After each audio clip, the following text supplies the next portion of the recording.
Police super Rajbari, ডাক্তার Mohammad Ibrahim Titon, civil surgeon মহোদয় রাজবাড়ী, জনাব মোহাম্মদ ইমদাদুল হক বিশ্বাস, উপজেলা পরিষদ চেয়ারম্যান রাজবাড়ী সদর, জনাব মোহাম্মদ আলমগীর শেখ টিটু, মেয়র রাজবাড়ী সদর। এবং আসন গ্রহণ করার জন্য বিনীতভাবে অনুরোধ জানাচ্ছি বীর মুক্তিযোদ্ধা জনাব মহসিন উদ্দিন বন্ধু, সাবেক জেলা কমান্ডার, মুক্তিযোদ্ধা কমান্ড কাউন্সিল রাজবাড়ী শাখা।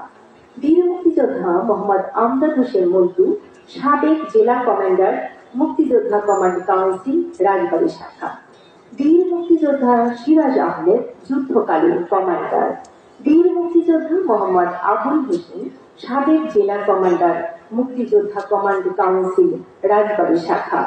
বীর মুক্তিযোদ্ধা বাকাউল আবুল হাসেন, যুদ্ধকালীন কমান্ডার।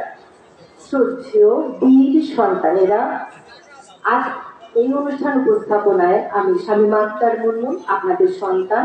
আমি সহকারী অধ্যাপক ডাক্তার আবুল হোসেন কলেজ। আমার পিতা জনাব বীর মুক্তিযোদ্ধা জনাব ফকির আব্দুল জব্বার। আমার সাথে আছেন আমি জায়নারানী সাহা, সরকারি শিক্ষক, শেরেবাংলা বালিকা উচ্চ বিদ্যালয়।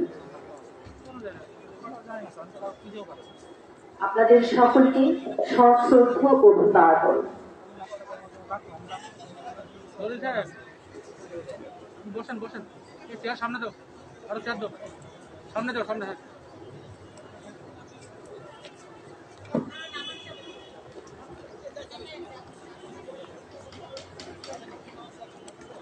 নাস্তা তো তোমাদের দেওয়া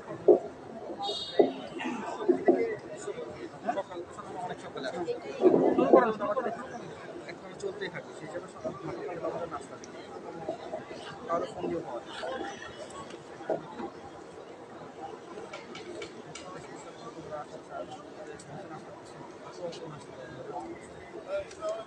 সম্মানিত উপস্থিতি, আমাদের আজকের আয়োজন রাজবাড়ী জেলার সকল বীর মুক্তিযোদ্ধাদের শ্রদ্ধার সম্মান জানানো, তাদের স্মৃতিচারণমূলক কথোপকথন এবং মধ্যাহ্নভোজ এই সকল পর্বে সাথে থাকবার জন্য আপনাদের সকলকে বিনম্রভাবে আহ্বান জানাচ্ছি। সম্মানিত উপস্থিতি, আমাদের আজকের অনুষ্ঠানের শুরুতেই পবিত্র ধর্মগ্রন্থ কোরআন থেকে তেলাওয়াত। কোরআন থেকে তেলাওয়াত করবেন বীর মুক্তিযোদ্ধা আলহাজ মোহাম্মদ আখতার হোসেন মিয়াল। আমন্ত্রণ জানাচ্ছি তাকে।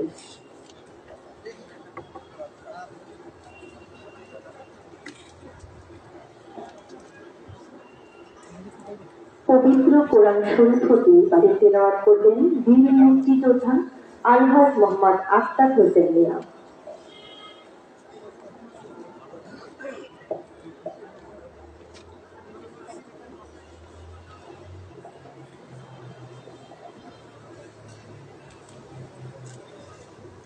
أعوذ بالله من الشيطان الرجيم. بسم الله الرحمن الرحيم.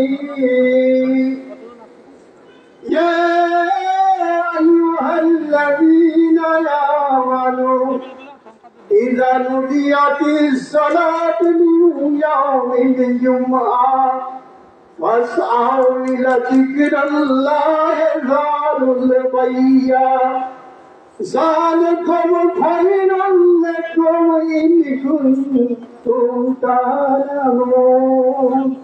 وإذا رأوا تجارة أو لهوا فادلوا عليهم. صدق الله العلي العظيم. মহান আল্লাহ সুবহানাহু ওয়া তাআলা ইরশাদ করেন, হে আমার মুমিন বান্দাগণ, তোমরা যারা ঈমান এনেছো তোমরা শুনে রাখো, যখন জুম্মার দিন মসজিদ থেকে নামাজ পড়ার জন্য আযান দেওয়া হয়, তোমরা দুনিয়ার সমস্ত কর্মকাণ্ড ত্যাগ করে জুমার নামাজ পড়ার জন্য মসজিদে ধাবিত হও। আর যখন নামাজ পড়া শেষ হয়ে যায় তোমরা আল্লাহর জমিনে ছড়ায় পড়ো। আল্লাহ পাক উত্তম রিজিক দাতা। ওয়াখির দাওয়ানা আনিল হামদুলিল্লাহি রাব্বিল আলামিন। আসসালামু আলাইকুম ওয়া রাহমাতুল্লাহি ওয়া বারাকাতুহু। এখন পবিত্র গীতা হতে পাঠ করবেন বীর মুক্তিযোদ্ধা উপেন্দ্রনাথ রায়, অবসরপ্রাপ্ত শিক্ষক।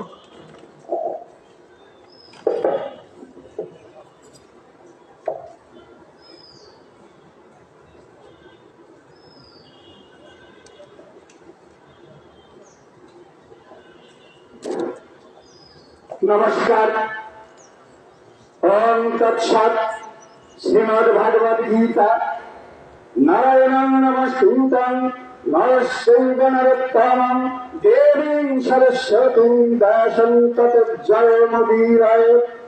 धर्मक्षेत्रे कुरुक्षेत्रे समवेताजनुत्सवा ममेका पाण्डवस्यैव किमद्भुत सञ्जय।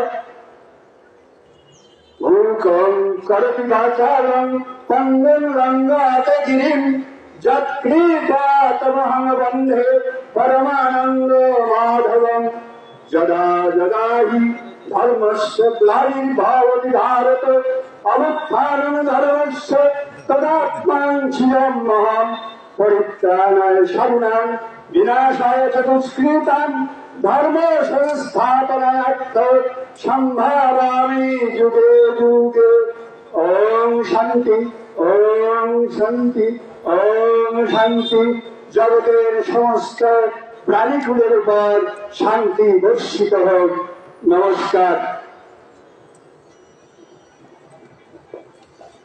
ধন্যবাদ। এ পর্যায়ে নীরবতা পালন। যে সকল বীর মুক্তিযোদ্ধাবৃন্দ লাভের উদ্দেশ্যে হারিয়ে গিয়েছেন তাদের বিবেকী আত্মার শান্তি কামনায় 1 মিনিট নীরবতা পালন কর্মসূচিতে অংশ নেওয়ার জন্য সকলকে আহ্বান জানাচ্ছি।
ধন্যবাদ সবাইকে।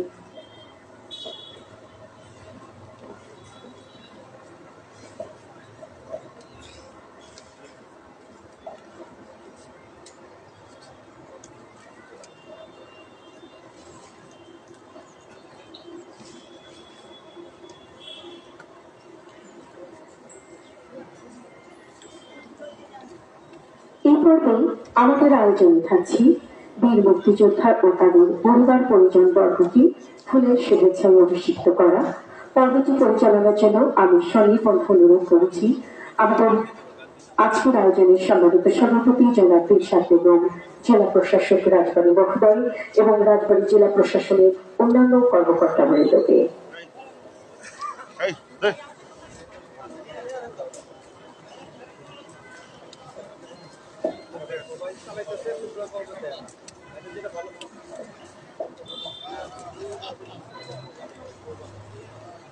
আজকের অতিথিরা বীর মুক্তিযোদ্ধাদেরকে ফুলের শুভেচ্ছা জ্ঞাপন করছেন।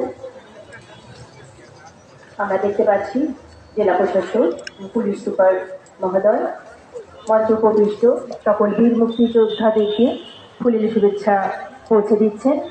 সকল বীর মুক্তিযোদ্ধাদের হাতে তাদের এই প্রাণের অর্ঘ্য, আজকের এই প্রজন্মে প্রাণের অর্ঘ্য ফুলের শুভেচ্ছা জাতির শ্রেষ্ঠ সন্তানদের হাতে তুলে দেওয়ার এই তো উপযুক্ত সময়। আজ এই আসরে জাতি উদযাপন করছে বাংলাদেশের 50 বছর। সকল বীর মুক্তিযোদ্ধাদেরকে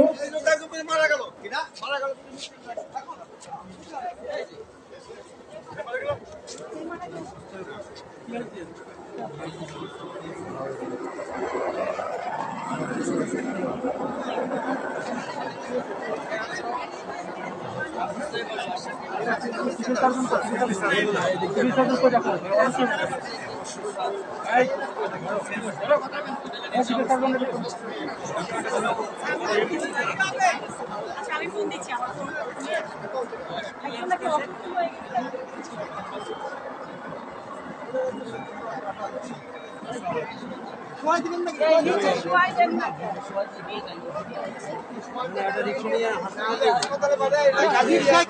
রিক্সাকে আমাদের গাড়ি যেতে পারে হাসপাতালে নিয়ে যায়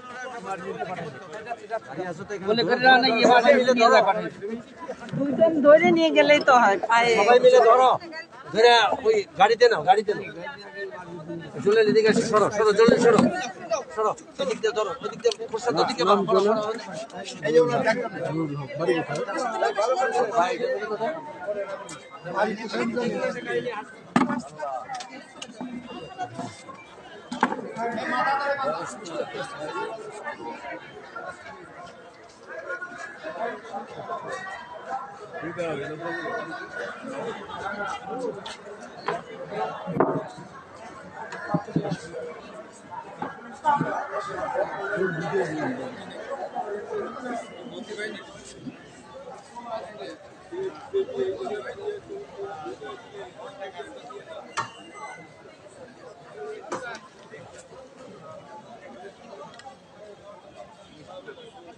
আচ্ছা ওনাকে সাথে যারা যাবে বাকি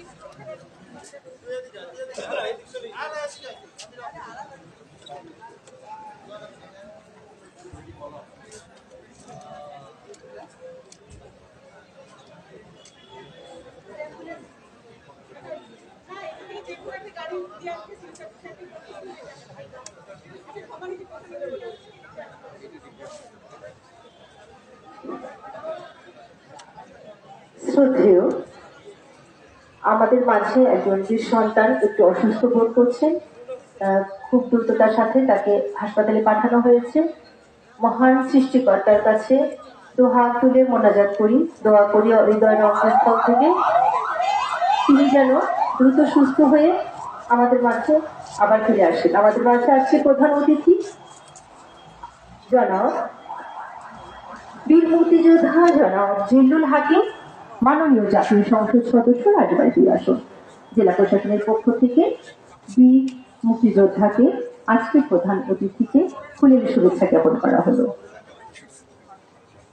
শ্রদ্ধেয় সুপ্রিয় সহযাত্রী, আজ এই মহেন্দ্রক্ষণে সকল বীর শ্রেষ্ঠ সন্তানদের হাতে ফুলের শুভেচ্ছা পৌঁছে দিচ্ছেন আমাদের অতিথিবৃন্দ।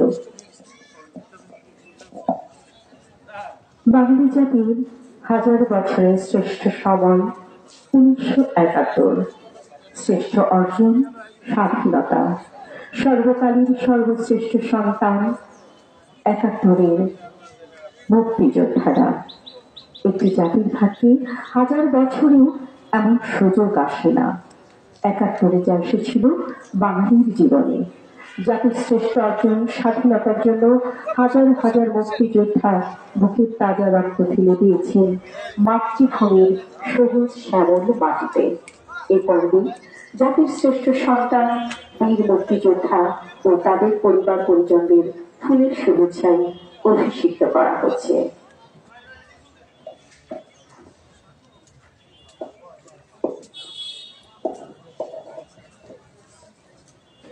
জয় বাংলা ছিল তোর জয় এক সাহসীর নাম, জয় বাংলা ছিল দুর্বার এক সংগ্রামীর নাম, জয় বাংলা ছিল 8 কোটি কোকিলের সম্মিলিত ঐক্যতান, জয় বাংলা ছিল কল্লোলিত সমুদ্রের উত্তাল গর্জন, জয় বাংলা ছিল পদ্মা, মেঘনা, যমুনা, ধলেশ্বরী কাল বৈশাখীর আভাস।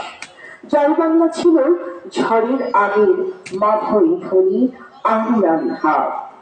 জয় বাংলা ছিল বঙ্গবন্ধু বজ্রকণ্ঠের নির্ঘোষ। জয় বাংলা ছিল শেখ মুজিবের তর্জনী শাসন। জয় বাংলা ছিল ঘন কৃষ্ণ মেঘের মাঝে বিদ্যুৎ চমকের রূপালী রেখা। জয় বাংলা ছিল চেহারঙা শাড়ির লাল আঁচল। জয় বাংলা ছিল কচি কলা পাতার উপর নরম পেছিল রোদ।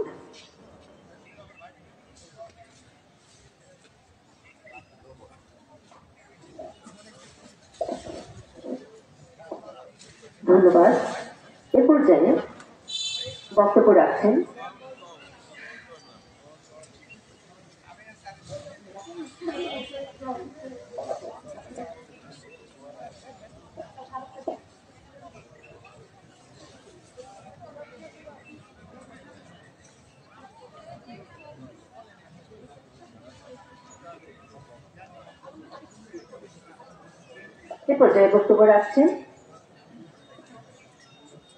বীর মুক্তিযোদ্ধা মোহাম্মদ আবু জলিল মিয়া, সাবেক উপজেলা কমান্ডার, মুক্তিযোদ্ধা কমান্ড কাউন্সিল, রাজবাড়ী সদর। তাকে বিনীত অনুরোধ রাখছি তার বক্তব্য প্রদান করার জন্য।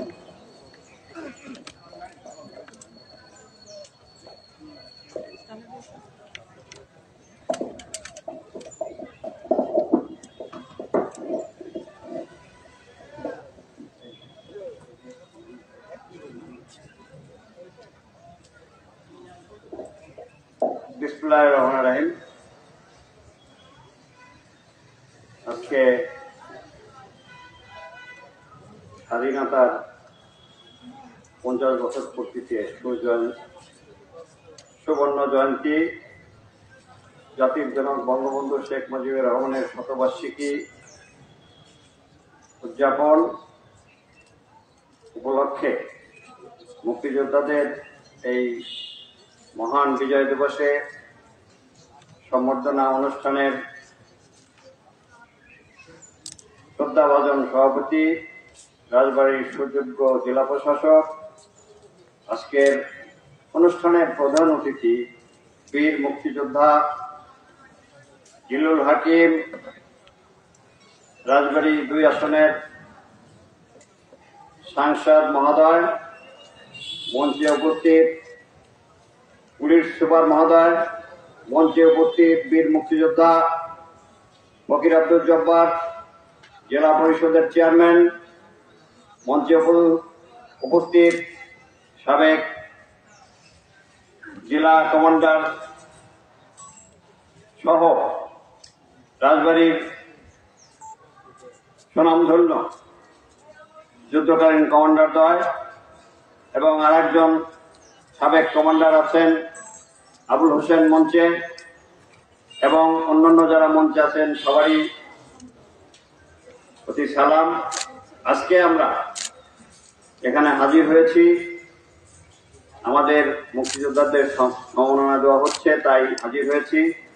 আমি প্রথমেই স্মরণ করি 1000 বছরের শ্রেষ্ঠ বাঙালি জাতির পিতা বঙ্গবন্ধু শেখ মুজিবুর রহমান, তার পরিবার পরিজন, জাতীয় 4 নেতা সহ স্বাধীনতা যুদ্ধে যারা আত্মাহুতি দিয়েছেন, শহীদ হয়েছেন, তাদের আত্মার মাগফিরাত কামনা করি।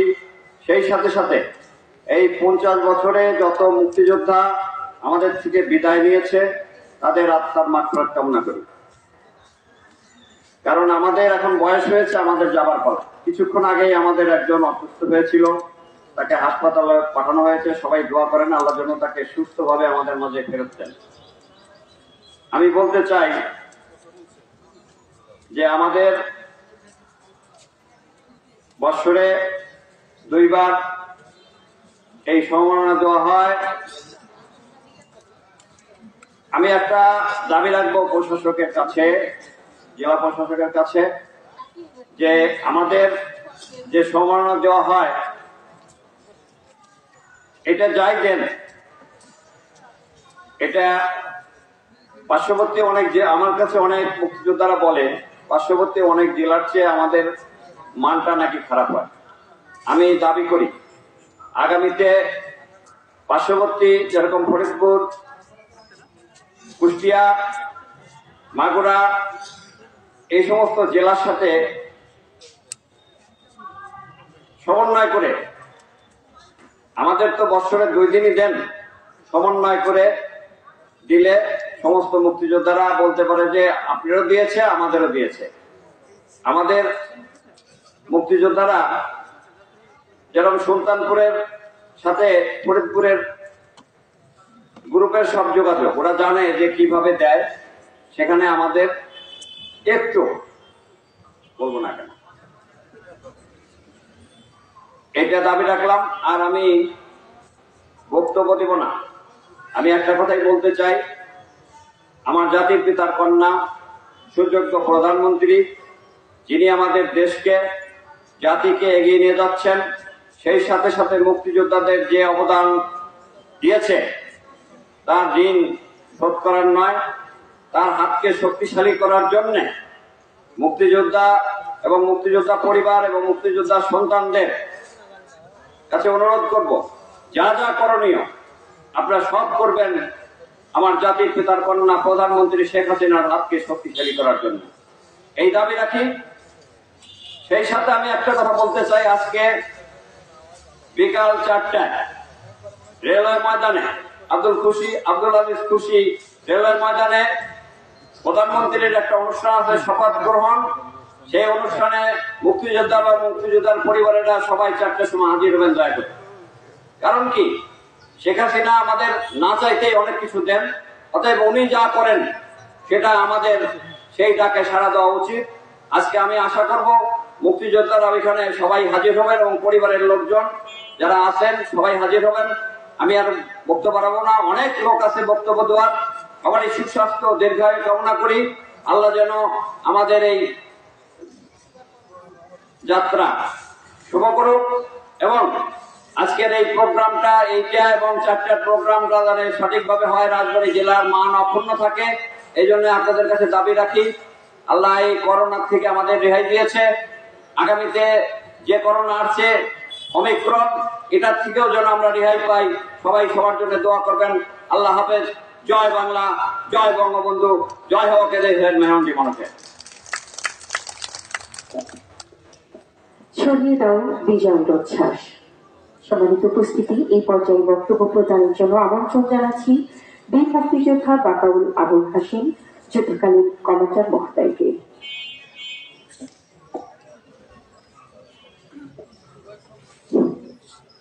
আসসালামু আলাইকুম। আজকে বিজয়ের মাস, স্বাধীনতা 16ই ডিসেম্বর। আজকে সবার সম্মানিত সভাপতি, রাজবাড়ী জেলার জেলা প্রশাসক, উপস্থিত রাজবাড়ী 2 আসনের এমপি মহোদয় এবং অন্যান্য অতিথিবৃন্দ, মুক্তিযোদ্ধা ভাইয়েরা, রণাঙ্গনের সাথী মুক্তিযোদ্ধা ভাইয়েরা, আমি বক্তব্য নয়, আমি 2-1টি কথা বলবো। সে কথাগুলা আমি আজকে আমার বীর মুক্তিযোদ্ধা, রাজবাড়ী 2 আসনের সংসদ সদস্য এরাকে পেয়েছি। আমি জেলা প্রশাসক, আজকে সভাপতি সাহেবের মাধ্যমে একটি কথা তুলে ধরতে চাই। সেটা হলো মুক্তিযোদ্ধাদের জন্য বর্তমানে মাননীয় প্রধানমন্ত্রী বিভিন্ন ওনার মিটিং এ বিভিন্ন জায়গায় উনি কমান্ডমেন্ট করে আসছেন যে মুক্তিযোদ্ধাদের জন্য ঘর, জমি উভয় বরাদ্দ দিবে এবং জমি বরাদ্দ দিয়ে সেখানে ঘর তৈরি করে দিবে। আমরা একটা জিনিস দেখে আসছি, সেটা হলো একটা ফ্যামিলিতে দেখা গেল যে 3-4 জন মুক্তিযোদ্ধা আছে, কিন্তু বাপের সম্পত্তি আছে 5 কাঠা বা 10 কাঠা। সেই 3টা ফ্যামিলিতে যদি 3টা মুক্তিযোদ্ধা থাকে, তাকে ঘর দিতে গেলে ওই জমিতে আর ঘর দেওয়া হয় না, যেহেতু নিয়ম আছে একটা ঘরের জন্য 5 কাঠা জমি দিতে হবে। বাপের সন্তানের 3টা জায়গায় আছে 10% আর বাকি 2 জনের কিভাবে দিবে? তাই আমি আমার সংসদ সদস্য 2 আসনে আমি বিনয় করছি যে আপনি এই জিনিসটা যে কোনো মূল্যক সংসদ অধিবেশনে আপনি প্রধানমন্ত্রীর সম্মুখে তুলে ধরবেন, যেখানে বলছে যে জমি না থাকলে জমি দিয়ে তারপরে ঘর দিবে। অথচ আমরা ইউনো সাহেবের মাধ্যমে যোগাযোগ করলে তিনি বললেন যে এই ব্যাপার আমি জানি না। এবং যাদের তালিকা করা হয়েছে যে 12টা ঘর দিবে, 12টা ঘরের মধ্যে দেখা গেছে 2 জনের তালিকা দেওয়া আছে, কিন্তু তাদের জায়গা নাই বলে তাদের নাম কর্তন করে দেওয়া হয়েছে। তাহলে একটা মুক্তিযোদ্ধার অসম্মানী হয়ে যায়। এই যে নাম দেওয়া, তারপরে তাকে বাদ দেওয়া, তার যে কতটা ব্যথা লাগে এটা যে মুক্তিযোদ্ধা, গরিব মুক্তিযোদ্ধা সে বুঝে। কিন্তু একজন বড় মুক্তিযোদ্ধা বা তার টাকা পয়সা আছে, তার ধন দৌলত আছে, সে এটার ইয়েটা বুঝবে না, পূরণটা বুঝবে না। তাই আমি বলছি এটা আমাদের দাবি নয়, এটা প্রধানমন্ত্রী বলছেন, প্রধানমন্ত্রীর কমান্ডমেন্ট, যে উনি বলছেন সে কথাটা যাতে অক্ষরে অক্ষরে সঠিকভাবে পালন করে প্রশাসন। আমি সেই দাবিটাই রাখছি আজকে প্রধানমন্ত্রীর কাছে, আমার মাননীয় 2 আসনের সংসদ সদস্যদের মাধ্যমে। ওনাকে অনুরোধ করব, উনি এই কথাটা যখন সংসদে অধিবেশনে যাবেন, দয়া করে এই কথাগুলো একটু ওনার নলেজে দিবেন, যাতে এই জিনিসগুলো উনি আবার একটা সঠিক নির্দেশনা দিয়ে মুক্তিযোদ্ধারা যাতে এই ব্যবস্থা পেতে পারে, এটা আমার কথা। তা আজকের মুক্তিযোদ্ধা সংসদে এই যে জেলা প্রশাসকের মাধ্যমে আমরা এখানে সম্বর্ধনা নিতে আসছি, আমি মনে করি 50 বছরের ভিতরে আজকের এই সম্বর্ধনাটা আমার কাছে খুবই সুন্দর লেগেছে। আজকে যে মাঠে যে ব্যবস্থা করেছে, দীর্ঘদিনের জঞ্জাল সরিয়ে আজকের যে ব্যবস্থাপনাটা আমার কাছে সত্যিকারে মনে হয়েছে যে এটাই মুক্তিযোদ্ধাদের পাওয়া এবং চাওয়া, যে উনি যে ব্যবস্থাটা আজকে করেছেন। আজকে সারা দিন আমরা যে সুন্দরভাবে এই যে অনুষ্ঠানটা করতে যাচ্ছি, কোন রকম হাউকাউ নাই, কোন রকম কথা কাটাকাটি নাই, কোন রকম অভিযোগ নাই, অভিযোগবিহীন সুন্দর একটা পরিবেশে। এটাই তো আমরা চাই। আমরা চাই সম্মান, আমরা আর কিছু চাই না, আমরা টাকা পয়সা ধনদৌলত কিছু চাই না। কিন্তু এখানে বলবেন যে তাহলে ঘর এটা প্রধানমন্ত্রীর কমান্ডমেন্ট, এটা আমাদের চাওয়া না। প্রধানমন্ত্রী আমাদের এই দুঃখ বেদনা বুঝতেছে, তাই তিনি বলছেন যে আমার দেশে কোনো মানুষ ঘরবিহীন থাকবে না, না খায় থাকবে না, গরিব থাকবে না। তার কমিটমেন্টের কথাটাই আমি তুলে ধরছি যে অসুবিধাটা কোথায়। দেখা গেল যে বাপের সম্পত্তি 10%, ছেলে আছে 3টা, 5 কাঠা দিলে পরে আর সংকলন হয় না। তাই আমার আবেদন, তাই আমি কথা বাড়াবো না। আজকের এই সবার জন্য সভাপতি সাহেবকে ধন্যবাদ জানিয়ে, আজকে শহীদ যারা হয়েছে তাদের প্রতি কৃতজ্ঞতা প্রকাশ করে, কিছুক্ষণ আগে আমার এই গ্রুপের একটা লোক অসুস্থ হয়ে হাসপাতালে গেছে, তার কৃতজ্ঞতা জানাই, যে তার জন্য দোয়া করেই যে সুস্থ হয়ে তিনি বাড়ি যেতেন। সবাইকে ধন্যবাদ জানিয়ে আমি আমার বক্তব্য এখানে শেষ করছি। জয় বাংলা, জয় বঙ্গবন্ধু। অনেক ধন্যবাদ।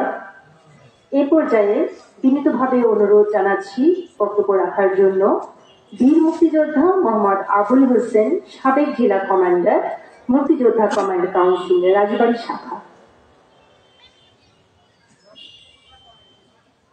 আসসালামু আলাইকুম। এই মুক্তিযোদ্ধা সম্বর্ধনা সভার সম্মানিত সভাপতি, সুযোগ্য জেলা প্রশাসক মহোদয়,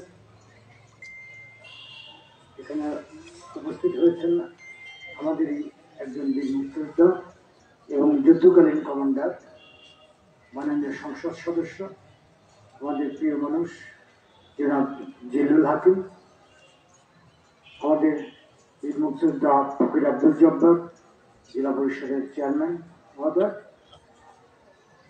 অন্যান্য পুলিশ সুপার মহোদয় এবং যুদ্ধকালীন কমান্ডার বৃন্দ, সবাইকে আমি বিজয়ের শুভেচ্ছা, অভিনন্দন। আজকে কিছুক্ষণ আগে আমরা একটা দুঃখ পেয়েছি যে আমাদের একজন বীর মুক্তিযোদ্ধা অসুস্থ হয়ে পড়েছেন। আমরা তার সুস্থতা কামনা করছি আমার কাছে। আর আজকে যারা এখনো বেঁচে আছি, আমি সবার জন্য দোয়া করি যে সকল মুক্তিযোদ্ধার যেন দীর্ঘজীবী হোক, সবাই যেন সুস্থ থাকে। বক্তব্য বাড়াবো না। আজকে আমি একজনের নাম খুব শ্রদ্ধার সাথে, গভীর শ্রদ্ধার সাথে স্মরণ করছি। আমাদের একই সঙ্গে ভারতের দেরাদুনে ট্রেনিং করেছিলাম, একই সঙ্গে যুদ্ধ করেছিলাম, সেই আমরা 11 জন বীর মুক্তিযোদ্ধার মধ্যে একজনই শুধু আমরা হারিয়েছি গত বছর, জনাব আহমেদ মিয়া মন্টু। আমার অত্যন্ত প্রিয় বন্ধু, অত্যন্ত আপনজন ছিলেন। আমরা সুখ দুঃখের কাছে থাকতাম। যাই হোক, ওনার আত্মার শান্তি কামনা করি। আমার বক্তব্যটা এই যে আমরা 11 জন ছিলাম, আমি এই 11 জনের মধ্যে কিন্তু আমরা এখানে প্রায় এসে আমাদের সিরাজভাই যুদ্ধ করেন কমান্ডার, এখানে রেজাউল করিম লাল আছেন, আবু বকর আছেন, আর আপাতত দেখছি না। আমি চাই যে আমাদের এই বাকি 10 জন যেন ভালো থাকেন, সুস্থ থাকেন সবার সাথে। যাই হোক, আমাদের আসলে দাবি করার কিছু নেই। আমরা না চাইতেই অনেক কিছু পেয়েছি। আমরা এই সম্বর্ধনা থেকেই, আমি জেলা কমান্ডার 3 বার, আমাকে বলা হতো যে সরকার যেন 5,000 টাকা দেয় আমাদের, তাহলে মোটামুটি চলতে হবো। 5,000 টাকা নয়, সুকৌশলে আমাদের জননেত্রী শেখ হাসিনা আমাদের জন্য 20,000 করেছে। সুকৌশলে এই জন্য বলবো যে ব্যবধান ছিল যুদ্ধকালীন যারা খেতাবপ্রাপ্ত তাদের এক ধরনের ভাতা, আর আমাদের এক ধরনের ভাতা। যুদ্ধাহত শহীদদের জন্য তো আলাদাই। এটাকে নেত্রী বললেন যে সমান সমান করে দাও, যেহেতু একজনের 20,000, একজন 12,000 দরকার নেই, সবাই 20,000 টাকা হবে। এটা আপনারা শুনেছেন। এই জন্য আমাদের জননেত্রী শেখ হাসিনা, আমাদের মাননীয় প্রধানমন্ত্রী বঙ্গবন্ধু কন্যাকে আমরা সকল মুক্তিযোদ্ধার পক্ষ থেকে আমি অভিনন্দন জানাই এবং দোয়া করি উনি যেন সুস্থ থাকেন, দেশকে আরো এগিয়ে নিয়ে যান।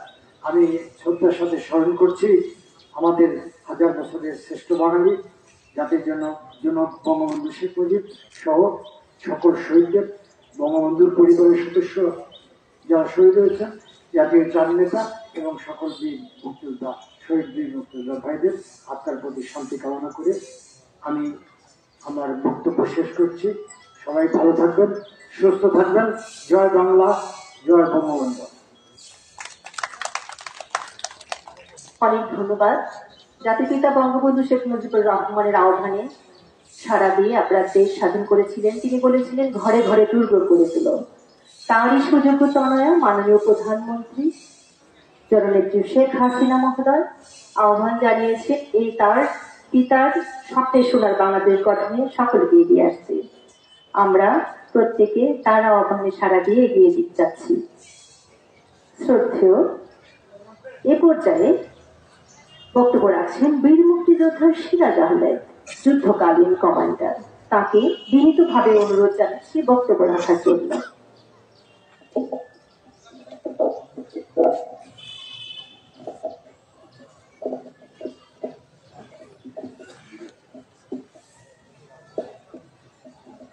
বছর ধরে তো আমরা এই বক্তব্য রাখতেছি, এখন কোন জায়গা থেকে শুরু করবো আমি নিজেই বুঝতে পারতেছি না।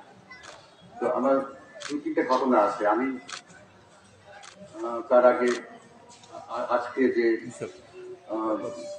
বিজয় দিবস উপলক্ষে যার এই এত কৃতিত্ব, যিনি এই আয়োজনটা করেছেন মাননীয় জেলা প্রশাসক সাহেব মহোদয়, ওনাকে প্রথমে আমি ধন্যবাদ জানাই। এখানে মঞ্চে উপস্থিত আছেন দিল্লুর ভাই, যুদ্ধকালীন কমান্ডার এবং একজন সংসদ সদস্য। কিরামত সাহেব উনি আসেন নাই এখনো। এছাড়া মঞ্চে উপবিষ্ট আছেন ফকির আব্দুল জব্বার, যুদ্ধকালীন কমান্ডার, জেলা পরিষদের চেয়ারম্যান, মালয়েশিয়া ক্যাম্প কমান্ডার মহাসমিন বসু, উনি এখানে উপস্থিত আছেন। আরো কিছু যুদ্ধকালীন কমান্ডার আছেন, জলিল থানা কমান্ডার, এক্স থানা কমান্ডার, সে উপবিষ্ট এখানে আছেন। আর তারপরে সাবেক ইউনিট কমান্ডার, উনি এখানে উপস্থিত আছেন। এবং আমার সামনে রণাঙ্গনের সাথী এবং তাদের পরিবারের সদস্যরা যারা আছেন, তাদের সকলকে আমি আমার অন্তর থেকে সালাম জানাই।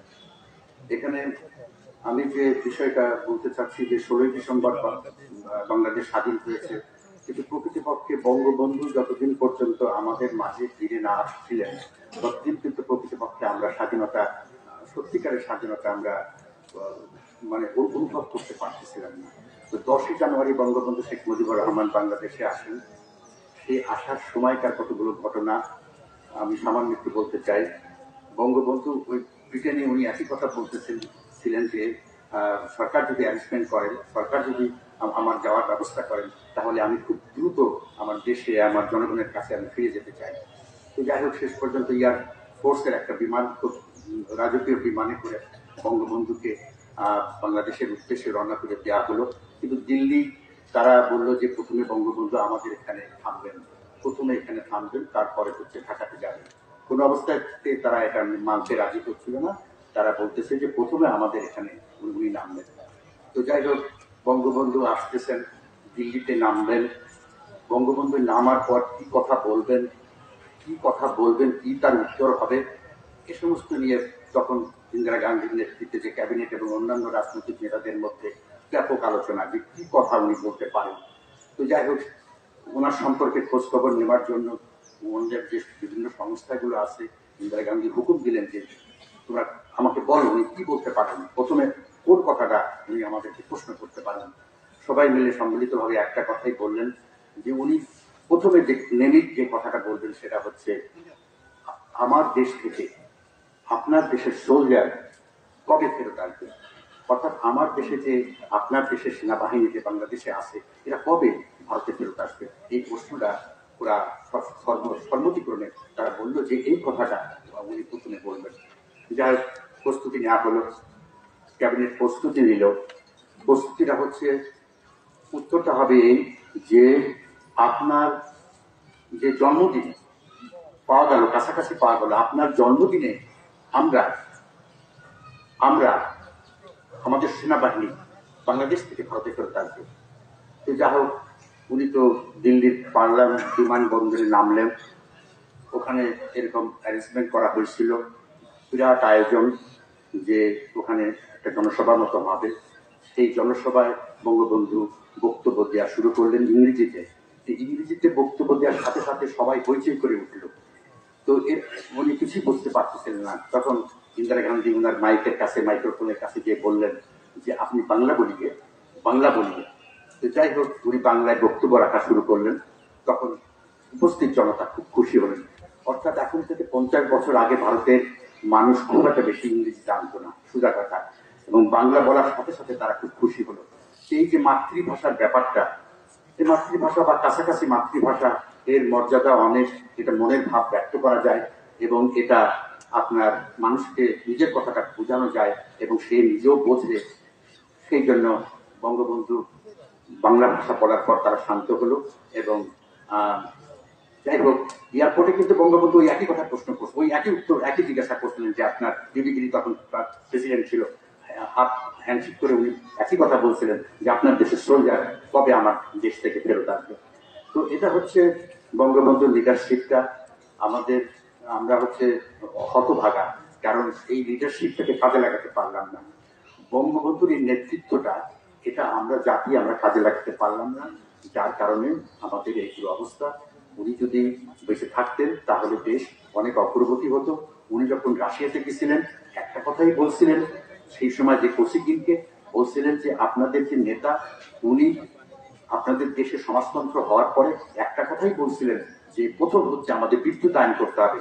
বিদ্যুৎ আইনে এগ্রিকালচার সেক্টর উন্নতি হবে, শিল্প কলকারখানা উন্নতি হবে, প্রথম আমাদের কাজ হচ্ছে বিদ্যুৎ। বঙ্গবন্ধু ওই স্পিচ ওই কথাই বলছিলেন যে আমি আপনার কাছে বিদ্যুতের সহযোগিতা চাই। রাশিয়া কিন্তু শুরু করে দিছিল, রাশিয়া কিন্তু প্রত্যেকটা মহকুমায় একটা করে জেনারেটর এবং ইন্টারলিঙ্ক গ্রিড যে একটা ব্যবস্থা রাশিয়া কিন্তু শুরু করে দিছিল। কিন্তু এর ভিতরে বঙ্গবন্ধু মরার পর তারা সব এখান থেকে উদ্যোগ হয়ে গেল। এই হলো ওই স্মৃতি যে 10ই জানুয়ারি বঙ্গবন্ধু না আসা পর্যন্ত সত্যিকারে আমাদের দেশ স্বাধীন হয়েছিল না।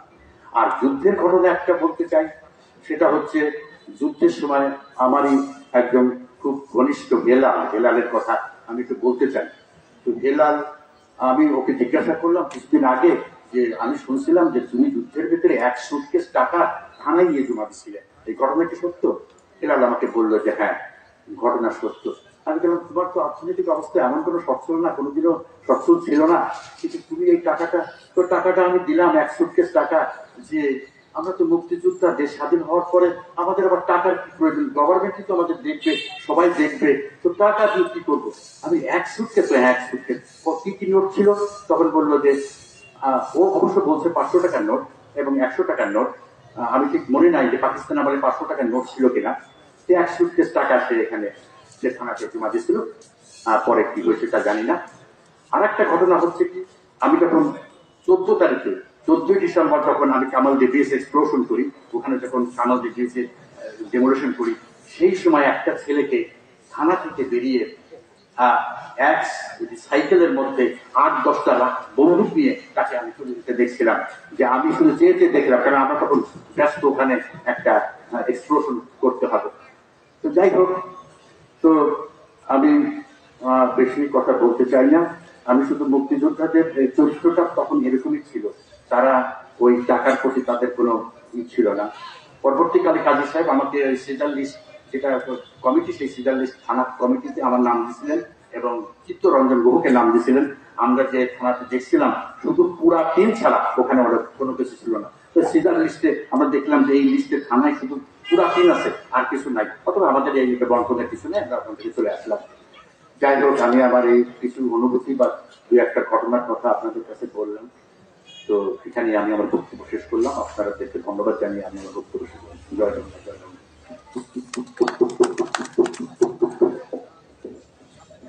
ধন্যবাদ।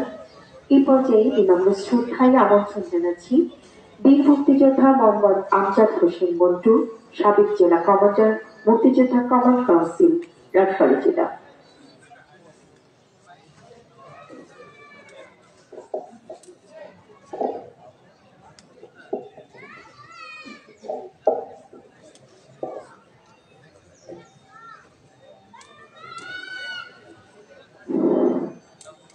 আসসালামুআলাইকুম।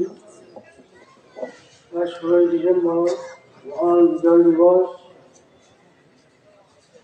আজকে জাতির জনক বঙ্গবন্ধু জন্ম শতবার্ষিকী এবং স্বাধীনতা সুবর্ণ জয়ন্তী। আজকের এই দিনে আমি শ্রদ্ধার সাথে স্মরণ করি ভাষার সাধারণ করে শ্রেষ্ঠ বাঙালি জাতির জনক বঙ্গবন্ধু শেখ মুজিবুর রহমান। আজকে রাজবাড়ী জেলা প্রশাসক কর্তৃক আয়োজিত এই অনুষ্ঠানে মাননীয় জেলা প্রশাসক মহোদয় সভাপতি, উপস্থিত আছেন রাজবাড়ী 2 আসনে আমাদের যুদ্ধকালীন কমান্ডার জনাব জিল্লুল হাকিম সাহেব, উপস্থিত আছেন শফিক আব্দুল জব্বার, উপস্থিত আছেন এসপি মহোদয়, প্রতিবৃন্দ, একাত্তরের বীর মুক্তিযোদ্ধা ভাইরা আমার। হাজার বছর ধরে যে জাতি শ্রদ্ধার সাথে স্মরণ করে সেই জাতির জনক বঙ্গবন্ধু শেখ মুজিবুর রহমান। বঙ্গবন্ধু শেখ মুজিবুর রহমান হাজার বছর ধরে জাতিকে উদ্বুদ্ধ করেছেন এবং শেষ পর্যায়ে উনি জনতা স্বাধীনতার ডাক দিয়েছিলেন। সেই ডাকে সাড়া দিয়ে আমরা মুক্তিযুদ্ধে অংশগ্রহণ করেছিলাম। 7ই মার্চ ঐতিহাসিক শরৎ উদ্যানে বঙ্গবন্ধু ঘোষণা দিলেন, হাজার হাজার লক্ষ লক্ষ জনতার মাঝে বিবাহের সংগ্রাম, মুক্তির সংগ্রাম, বিবাহের সংগ্রাম, স্বাধীনতার সংগ্রাম। রক্ত যখন দিয়েছি, রক্ত আরো দেব, এদেশের মানুষকে মুক্ত করে ছাড়বে ইনশাআল্লাহ। সেদিনে বঙ্গবন্ধুর ভাষণ শোনার সৌভাগ্য আমার হয়েছিল। সেদিনে আমরা কয়েক বন্ধু মিলে জাতির জনকের এই বক্তব্য আমাদের হৃদয়ের মণিপুরায় লিপিবদ্ধ করে রেখেছিলাম। 14ই মার্চ অনেক আন্দোলন সংগ্রামের পর 14ই মার্চ আমার বাড়ি হাবাসপুর ইউনিয়নের চর্যিতলে সেখানে ফিরে আসি। আবাসপুর কাশিম বাজার উচ্চ বিদ্যালয়ে আমরা কতগুলি ছাত্র নেতা জড়িত হই, মুক্তিযোদ্ধার জন্য প্রস্তুতি নেই। অবশেষে আমরা ভারতের উদ্দেশ্যে যাত্রা শুরু করি। সেখান থেকে 1 মাস মুক্তিযোদ্ধার ট্রেনিং নিয়ে পবিত্র কোরআন পাঠের বাণী শপথ করে অস্ত্র হাতে তুলে নিয়েছিলাম। দীর্ঘ 9 মাস সশস্ত্র যুদ্ধে 30 লক্ষ শহীদের বুকের তাজা রক্তের বিনিময়ে, প্রায় 2.5 লক্ষ মামুনের ইজ্জতের বিনিময়ে একটি স্বাধীন রাষ্ট্রের সার্বভৌম মানচিত্র, একটি স্বাধীন রাষ্ট্রের মানচিত্র, একটি স্বাধীন রাষ্ট্রের লাল সবুজের পতাকা এবং একটি জাতীয় সঙ্গীত সেদিন 7.5 কোটি বাঙালি জাতি হাতে আমরা তুলে দিয়েছিলাম। সেই দিন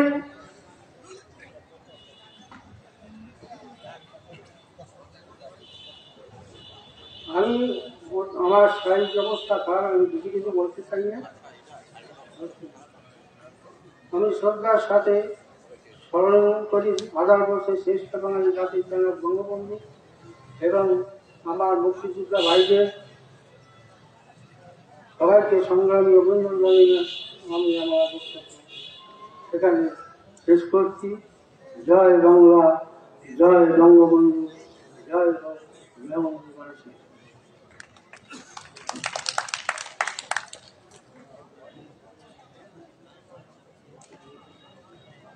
অনেক ধন্যবাদ। এ পর্যায়ে বিনীতভাবে অনুরোধ জানাচ্ছি বক্তব্য রাখার জন্য বীর মুক্তিযোদ্ধা জনাব মহসিন উদ্দিন বদু, সাবেক জেলা কমান্ডার, মুক্তিযোদ্ধা কমান্ড কাউন্সিল, রাজবাড়ী শাখা।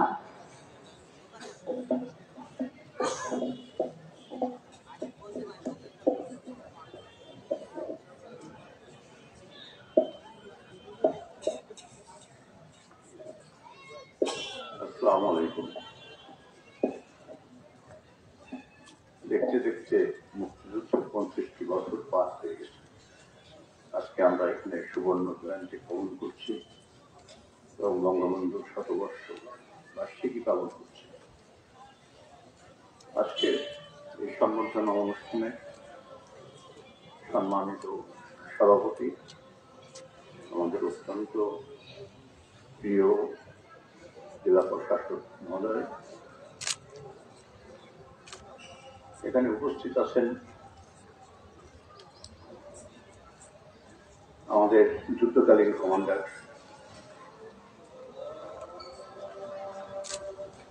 আজান হচ্ছে, আজানের পরবর্তী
আমাদের মাঝে উপস্থিত আছেন আমাদের অত্যন্ত গর্বের, আমাদের অত্যন্ত প্রিয়জন এবং যুদ্ধকালীন কমান্ডার জনাব জিল্লুল হাকিম, এবং তিনি পার্লামেন্টের মেম্বার।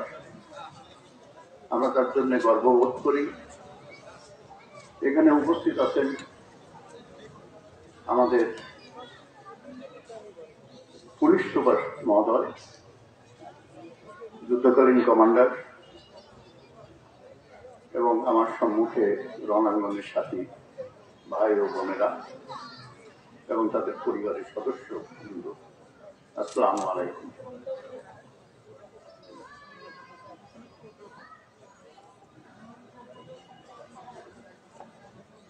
আমি মুক্তিযুদ্ধের বিষয়ে খুব একটা বলতে চাই না, আমি একটু পূর্বের অবস্থার মধ্যে একটু দিতে চাই। আমরা যখন ছাত্র ছিলাম এবং তার যে সংগঠন ছিল, সেই সংগঠনের আমরা সেই আমাদের দেশের কথা চিন্তা ভাবনা করে আমাদের আন্দোলন সংগ্রাম, আমাদের স্বাধিকার, আমাদের প্রাপ্তি, এই নিয়ে আমাদের সংগ্রাম ছিল। এবং সেখানে একটা পর্যায়ে রাজনৈতিক মতাদর্শ এবং ছাত্রদের যে চাওয়া পাওয়া, এগুলো সবকিছু একাকার হয়ে গেল। বঙ্গবন্ধু 6 দফা দেন, এর আগে 65 যুদ্ধ হয়, এই সমস্ত কিছুতেই আমাদের ব্যাপার হচ্ছে যে একটা নেতিবাচক একটা ব্যবস্থা ছিল, যে কারণের জন্য আমাদের পাকিস্তানের শাসন ব্যবস্থা আমরা কোনো অবস্থাতেই মেনে নিতে পারছিলাম না। এবং ছাত্র সংগঠনের মধ্যেও সেই একই ব্যাপারটা, যে কিভাবে এর থেকে পরিত্রাণ পাওয়া যায়।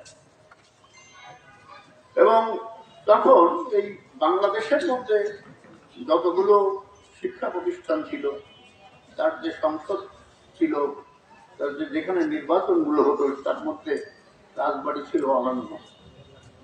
এবং আমাদের প্রশাসনের কাছে ছিল এটা একটা ডেনমার্ক এরিয়া। আমরা অনেক ছাত্র জন্ম দিয়েছি, কিন্তু যখন স্বাধীনতার প্রশ্নটা আসে, তখন আমরা যে জিনিসটা দেখলাম, সেখানে কিন্তু আমাদের মুক্তিযুদ্ধে যাওয়ার জন্য আমাদের লোক কিন্তু আমরা এই সাব ডিভিশনে, যে আজকের এই জেলা, সেখানে কিন্তু আমরা খুব কম লোক পেয়েছি। আমি যেহেতু বিভিন্ন জায়গায় কাজ করেছি এবং সেই কারণের জন্য এই ডাটাগুলো আমি জানি। আমরা ট্রেনিং এর জন্য আমাদের লোক পাইনি, পর্যাপ্ত লোক পাইনি।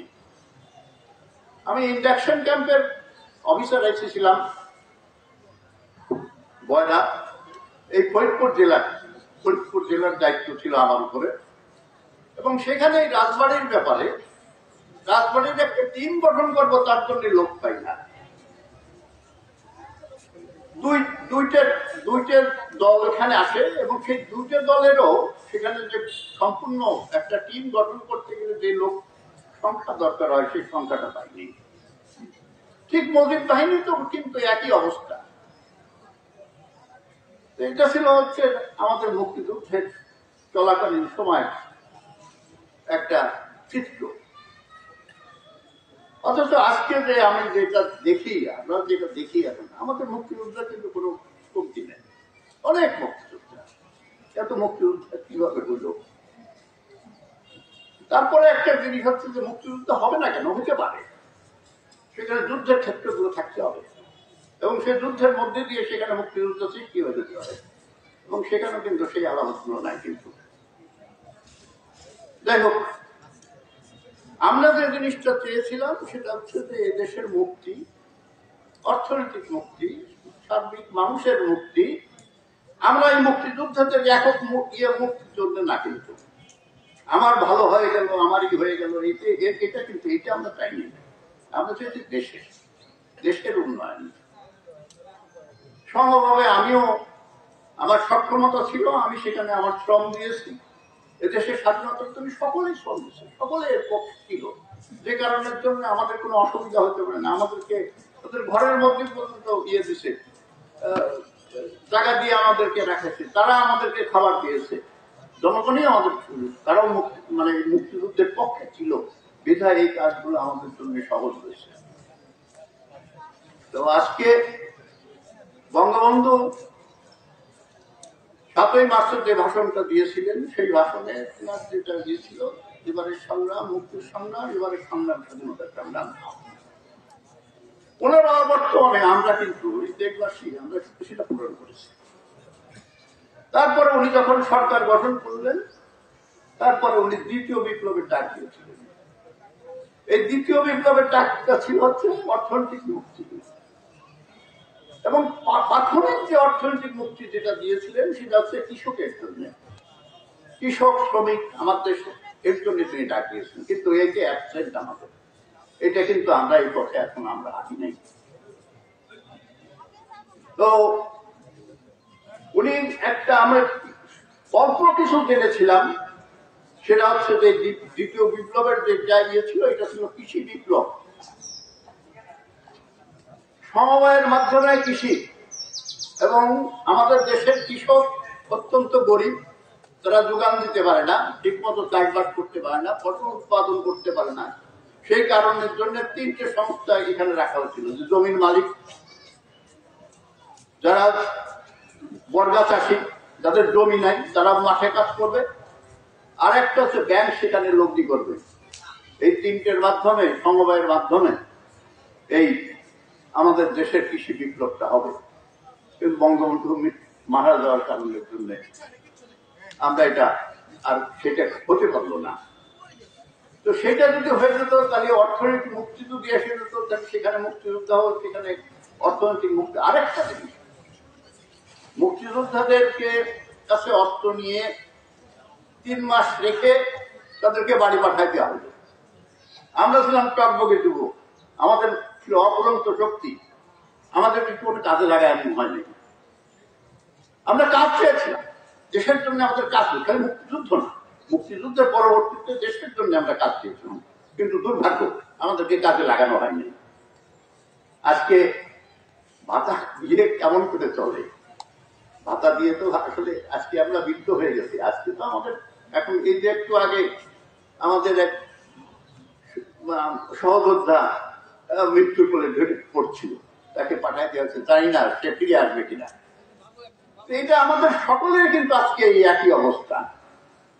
তো যাই হোক, এখানে আমাদের সাংসদ আছেন, আমি তার কাছে বলবো যে আপনারা সেই যে বঙ্গবন্ধুর যে দ্বিতীয় বিপ্লব উনি যেটা ডাক দিয়েছিলেন, সেটা বাস্তবায়ন করেন। এদেশের সঠিকভাবে সত্যিকারের অর্থনৈতিক মুক্তি তার মধ্য দিয়েই আসতে পারে, এবং সেটা যদি আসে তাহলে আপনার এই সাহায্য আমাদের দরকার হবে না। আমরা সব মানুষ এদেশের যার জন্য আমরা মুক্তিযুদ্ধ করেছি, সেই মুক্তিযুদ্ধ এখানে বাস্তবায়ন হবে। আপনাদের সকলকে ধন্যবাদ দিয়ে, আপনাদেরকে সালাম দিয়ে আমি আমার কথা এখানে শেষ করলাম। আরেকটা কথা, আমাকে এখানে বলা হচ্ছে যে যুদ্ধকালীন কমান্ডার, আসলে এটা কিন্তু ঠিক না। যুদ্ধকালীন কমান্ডার তো না, সরি, আমাকে বলছে যে ইউনিটের কমান্ডার। আমি ব্যাপার হচ্ছে যে যুদ্ধকালীন কমান্ডার। আমি গেডার ফরিদপুরের দায়িত্ব পালন করেছি, স্বাধীনতার পরে মিলিশিয়া ক্যাম্পের ইনচার্জ ছিলাম এখানে, এবং তারপরে অনেক অনেক দায়িত্ব, যাক সেগুলো আমি বলতে চাই না। এখন দায়িত্ব যদি আমি পালন করতে পারি, আমাকে তারা উপযুক্ত মনে করেছে, সেই জন্য আমাকে কাজ দিয়েছিল। এটা আমাকে আমি মনে করি যেটা আমাকে কাজ দেওয়া হয়েছিল, আমি সেটা সম্পূর্ণ করবার চেষ্টা করেছিলাম। তো যাই হোক, আপনারা এরপরে যখন কোনো এমনি বলবেন মুক্তিযোদ্ধা, তাতেই আমরা খুশি, তাতেই খুশি হব। ধন্যবাদ সকলকে। বিনীতভাবে ধন্যবাদ জানাচ্ছি। আশা রাখছি জেলা প্রশাসন কর্তৃপক্ষ তার এই বিষয়টি সংশোধন করে নেবেন। আবার শ্রদ্ধেয় মুক্তিযোদ্ধাগণ, জাতির বীর সন্তানেরা আপনারা, আজকে জেলা প্রশাসনের পক্ষ থেকে বীর সন্তানদের সংবর্ধনা দেওয়া হচ্ছে। এখন বিনীতভাবে অনুরোধ জানাচ্ছি বক্তব্য রাখার জন্য রাজবাড়ী সদর উপজেলা পরিষদের সম্মানিত চেয়ারম্যান অ্যাডভোকেট মোহাম্মদ ইমদাদুল হক বিশ্বাস মহোদয়কে।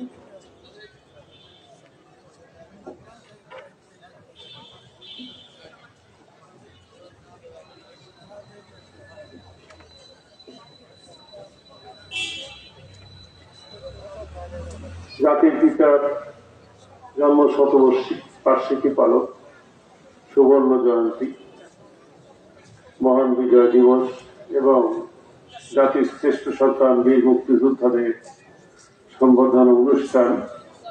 এই অনুষ্ঠানে রাজবাড়ী জেলা প্রশাসন কর্তৃক আয়োজিত অনুষ্ঠানের সম্মানিত সভাপতি রাজবাড়ী জেলা প্রশাসক জনাব দিলশাদ বেগম, অনুষ্ঠানের মধ্যমণি যুদ্ধকালীন কমান্ডার রাজবাড়ী 2 আসনের মাননীয় সংসদ জনাব জিলুল হাকিম এমপি, অনুষ্ঠানের বিশেষ অতিথি ফকির আব্দুল জব্বার, সম্মানিত পুলিশ সুপার মহোদয় সহ যুদ্ধকালীন কমান্ডার বৃন্দ, জেলা প্রশাসনের কর্মকর্তা বৃন্দ, আমার শ্রদ্ধেয় সকল মুক্তিযোদ্ধা ভাইয়েরা, আসসালামু আলাইকুম রহমতুল্লাহ। আমি প্রথমে একটু ক্ষমা চেয়ে নিই, আমি নিজে একটু অসুস্থ। দীর্ঘ 3 মাস দুটো চোখেরই অবস্থা খুব খারাপ। ভারতে চেন্নাইতে আমি চিকিৎসাধীন আছি। আবার 9 জানুয়ারি আবার যাব।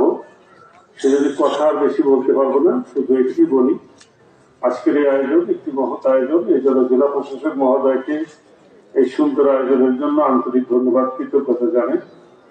অনুষ্ঠানকে আলোকিত করার জন্য সকল মুক্তিযোদ্ধা ভাইয়েরা এখানে উপস্থিত হয়েছেন, তাদেরকে আন্তরিক ধন্যবাদ জানাই। আমি আমার উপজেলা পরিষদের পক্ষ থেকে একটি সিদ্ধান্ত নিয়েছি, আপনারা জানেন। ইতিমধ্যে আমি 2টি রাস্তা কমপ্লিট করেছি। সেখানে আমার উপজেলা পরিষদের সিদ্ধান্ত আছে, যতগুলো রাস্তা আমার উপজেলা পরিষদের হবে সবগুলো রাস্তা মুক্তিযোদ্ধাদের নামে আমরা সেটা করব। সব মুক্তিযোদ্ধাদের নামে সে রাস্তা হবে। একাধিক মুক্তিযোদ্ধা যদি রাস্তার পাশে থাকে তাহলে সে রাস্তাটি না হয়ে বীর মুক্তিযোদ্ধা সড়ক, আর একজন যদি থাকে তাহলে তার নামেই রাস্তাটি হবে। ইতিমধ্যে আমি মুক্তিযোদ্ধা ইউনিয়ন কমান্ডার আলাউদ্দিন সাহেবের বাড়ির রাস্তাটি করেছি, সেখানে তার নামেই রাস্তাটি হবে।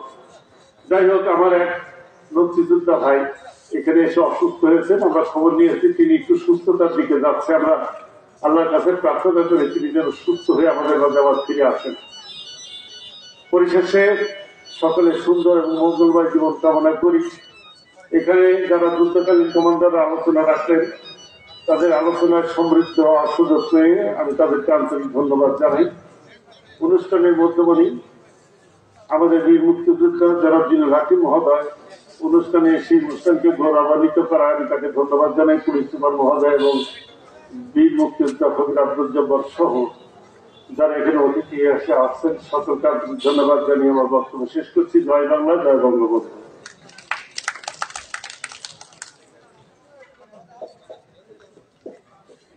মুক্তিযুদ্ধের যে পবিত্র কোনো অধ্যায় নেই আমাদের জীবনে, আর এই পবিত্র অধ্যায়ের সাথে জড়িত আমাদের বীর মুক্তিযোদ্ধা বৃন্দ। প্রিয় সাথী, এ পর্যায়ে আমি আমন্ত্রণ জানাচ্ছি বক্তব্য প্রদানের জন্য বীর মুক্তিযোদ্ধা ফকির আব্দুল জব্বার, চেয়ারম্যান জেলা পরিষদ রাজবাড়ী বক্তাকে।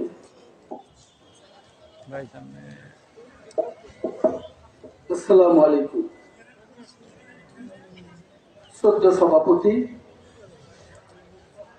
মাননীয় জেলা প্রশাসক মহোদয়, প্রধান অতিথি, আমাদের প্রিয় সাংসদ, প্রখ্যাত মুক্তিযোদ্ধা, জেলা আওয়ামী লীগের সম্মানিত সভাপতি জিলুল হাকিম, এখানে উপজেলার চেয়ারম্যান বিশ্বাস, মুক্তিযোদ্ধার কমান্ডার বৃন্দ, এসপি মহোদয়, আমার সামনে মুক্তিযোদ্ধারা, মুক্তিযোদ্ধার স্ত্রীরা, মুক্তিযোদ্ধার মায়েরা, বাবারা, শিশু, নাতি নাতকিনরা। আমি ঘুরে ঘুরে দেখছি সব টেবিলে নাতিরা আসছে, নাতিও আসছে, নাতিনরাও আসছে, এবং ছবি টবি নিচ্ছি না। এই জন্য পুরো তো মারাই দিছে না, আল্লাহ কেউ চাইছে। আমি এই মুক্তিযোদ্ধাদের ছবি আমি একটু সংরক্ষণ করতে চাই, সেই সুবাদে আমি ডায়েরি নিয়েছি। যাক, কথা বলার সময় নেই। আমি ওই পেপার থেকে কিছু কিছু কাগজপত্র করে আমি কিছু কিছু বিষয় উত্থাপন এক এক সময় এক একটা করি। আর আজকে সময় নেব না, খালি একটা বলবো, মাননীয় সংসদের দৃষ্টি আকর্ষণ করছি আমি, যে 2018-তে টেকনিক্যাল মিটিংয়ে 442,40,17,000 টাকা স্যাংশন হয়েছে বদ্ধভূমি করার জন্য। আমার ফিগারটা ভুল হবে না ইনশাআল্লাহ, আই রিড আউট ইট। তো মাত্র 6টা হয়েছে, 19টা কাজ চলছে। কথাগুলো বাদ হলো। এইটা কেমন টাকা স্যাংশন, আমি বিনয়ের সঙ্গে এইখান থেকে অনুরোধ করি মাননীয় প্রধানমন্ত্রী যে আমাদের বাতিঘর তার দৃষ্টি আকর্ষণ করছি মাননীয় সংসদ জিল্লুল হাকিমের মাধ্যমে। বদ্ধভূমির জন্য টাকা স্যাংশন আছে, টাকা স্যাংশন দিয়েছে, তো হচ্ছে না, টু স্লো টু ডু। আমি বসে বসে এসপি মহোদয় আলাপ করতেছিলাম, এই যে আমাদের চাহিদা মুক্তিযুদ্ধতে চাহিদা তো কোনো প্রয়োজন নাই, প্রথমে বলার চেষ্টা করেছে, ক্লিয়ার করতে পারে। আমার যা লাগবে সেইটা এই সরকার বহন করবে।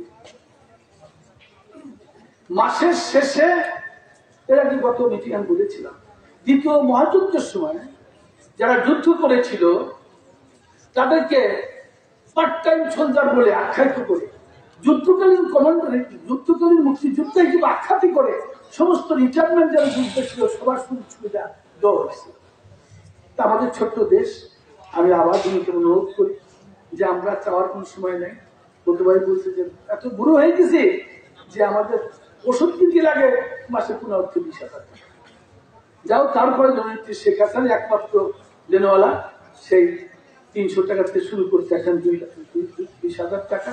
তারপরে বড় একটা জিনিস, আমার যখন মারা যাবো আমাদের প্রজন্ম দেখবে আমার দাদার নানাকে, আমার বাবাকে স্যালুট দিয়ে তাকে কবরে শোয়ানো হয়েছে। এটা আমাদের বড়। যাক, এই সরকার ছিল, দিয়েছে। এই সরকার না থাকলে দেবে কিনা আমার সন্দেহ, কারণ এই সরকারের বিরুদ্ধে যারা আছে পাকিস্তানের মনোভাবপূর্ণ, তারা পাকিস্তানের দালাল, তার রাজাকার আলবদস, তাদের মধ্যে থেকে অনেকে ফাঁসি কাটতে ঝুলছে। জননেত্রী শেখ হাসিনা বলছে যে আমি সাকসেসফুল, আমি সফল, আমার আইসিটি সফলতা। 2008 সালে 12ই নভেম্বর আইসিটি প্রবর্তন করেছিলেন তিনি। সারা বিশ্বের মানুষ এখন দেখতে পাচ্ছে জননেত্রী শেখ হাসিনা সারা বিশ্বের সমাদৃত একজন রাষ্ট্রনায়ক আচরণটা, এবং সে সাকসেসফুল। এবং সমস্ত রাজাকারদের বিচার হওয়ার কথা ছিল না, সাহস পায় নাই। জননেত্রী বঙ্গবন্ধু হত্যা, 4 নেতার হত্যা, মুক্তিযুদ্ধের হত্যা, যুদ্ধকালীন সময় যারা হত্যা করছে, যুদ্ধ অপরাধী, তাদের বিচার সম্পন্ন করেছে। এই জননেত্রী শেখ হাসিনার সার্থক। যাকে আপনার ভালো থাকেন, সুন্দর থাকেন। আপনাদের দেখলে আমি নিজে খুব কি বলা যায়, আমার ভালো লাগে। এই 1 বছর পর ওদের সাথে দেখা হয়, বাস এই আবার কয়েক মাস পর আবার দেখা হবে। নিজের প্রতি যত্ন নেন, দীর্ঘদিন বেঁচে থাকেন। আমার তো মনে হয় আজ 5 থেকে 10 বছর আমাদের মুক্তিযোদ্ধা থাকবে, সে থাকতে জানি না।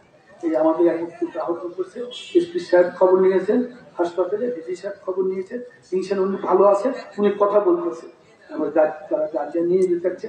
আমি ডিসি সাহেবকে বলবো, গার্জিয়ান বললেও আপনাকে ছেড়ে দিয়েন না, আপনার মুক্তিযুদ্ধদের জন্য ওখানে আমরা একটা রুম করেছি, সেখানে জেলা পরিষদের পক্ষ থেকে আমি এসি লাগাই দিয়েছি।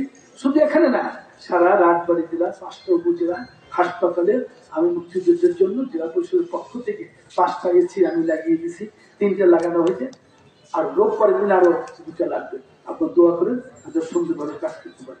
পরিশেষে আমাদের অনুষ্ঠান নাম জানি কি,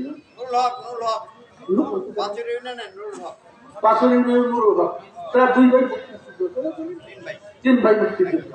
আপনারা ভালো থাকেন, সুন্দর থাকেন, আগামী দিন দেখা হবে। আপনাদের পাওনা যে না, এটা সরকারি ভাবে অনেক দিচ্ছে, আমরা জেলা পরিষদকে চেষ্টা করেছি। যদি জেলা করতে পাবেন আপনারা, আবার যদি আমি থাকলেও পাবেন, না থাকলেও পাবেন।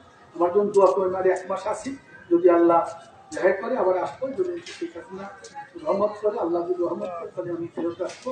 আর নির্বাচন দ্বারাই আপনাদের তিনি অনুরোধ করি, আর দৃষ্টি রাখেন, আর যদি শেখ হাসিনা মনোনয়ন না দেন তাহলে আমি আমার ভুল যদি ক্ষমা করে নিয়ে আমাকে বাধ্য রাখেন।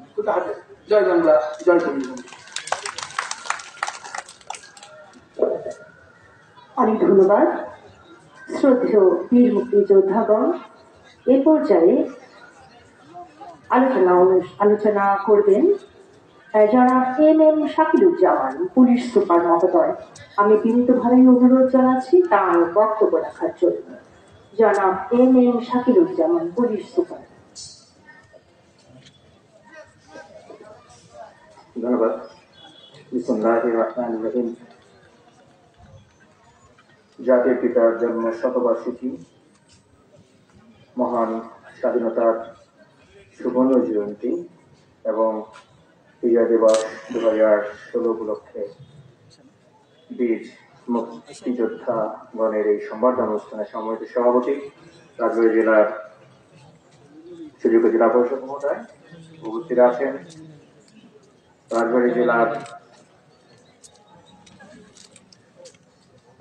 আওয়ামী লীগের সম্মানিত সভাপতি, মাননীয় সাংসদ, রণাঙ্গনের বীর মুক্তিযোদ্ধা জনাব জিল্লুল হাকিম, উপস্থিত আছেন জেলা পরিষদের চেয়ারম্যান বীর মুক্তিযোদ্ধা ফকির আব্দুল জব্বার, মঞ্চে উপবিষ্ট অন্যান্য যুদ্ধকালীন কমান্ডারবৃন্দ, সরকারি কর্মকর্তাবৃন্দ, আমার সামনে উপবিষ্ট বীর মুক্তিযোদ্ধাগণ এবং তাদের পরিবারের সদস্য যারা আজকে এসছেন, আসসালামু আলাইকুম, শুভ অপরাহ্ন। সময় অনেকটাই হয়ে গিয়েছে, আপনারা অত্যন্ত ধৈর্য ধরে আমাদেরকে এই যে সময় দিয়েছেন, আমরা কৃতজ্ঞ। আমরা আর কিছুই চাই না, আমরা আপনাদের একটু সাহচর্য চাই, একটু দোয়া চাই, একটু স্নেহাশিস এবং শুভাশিস চাই। আমরা মনে করি যে এমনি মুহূর্ত আমাদের জীবনে বারবার ফিরে আসুক, আপনাদেরকে আরো বারবার আরো বেশি বেশি আমরা এরকম কাছে হতে চাই, কারণ আপনারা হচ্ছেন জাতির মুক্তি সেনানী। আপনাদের থেকেই আমরা দেশপ্রেমের দীক্ষা এখনো নেই এবং আমাদের কর্মপন্থা আমরা ঠিক করতে পারি। আমি আর বেশি কথা বলবো না। আমাদের জন্য আজকের এই দিবসটি এই জন্য গুরুত্বপূর্ণ যে একটু ভিন্ন মাত্রিক, যে আমাদের জাতির পিতার জন্ম শতবার্ষিকী চলছে এবং মহান স্বাধীনতার 50 বছর আমরা পার করেছি। আমরা এই দিনে নিশ্চয়ই আবার একবার নতুন করে জাগ্রত হয়েছি, আবার একবার শপথ নিয়েছি যে জাতির পিতা বঙ্গবন্ধু শেখ মুজিবুর রহমান যে সোনার বাংলার কথা বলেছেন, সেই বাংলা বিনির্মাণের পথে আমরা অনেকটাই অগ্রসরমান। মাননীয় প্রধানমন্ত্রীর নেতৃত্বে 2041 সালে উন্নত একটি বাংলাদেশ হবে, এটি বাস্তবতা। আসুন এই দিনে আমরা শপথ নেই, আমরা যেখানে আছি এই সোনার বাংলা বিনির্মাণে আমরা আত্মনিয়োগ করি। আজকের এই দিনে জাতির পিতা বঙ্গবন্ধু শেখ মুজিবুর রহমান সহ তার পরিবারের সদস্যবর্গ যারা শহীদ হয়েছেন এবং জাতীয় 4 নেতা সহ জাতীয় অন্যান্য নেতৃবৃন্দ যারা স্বাধীনতা সংগ্রামে প্রাণ উৎসর্গ করেছেন, বীর মুক্তিযোদ্ধাবৃন্দ এবং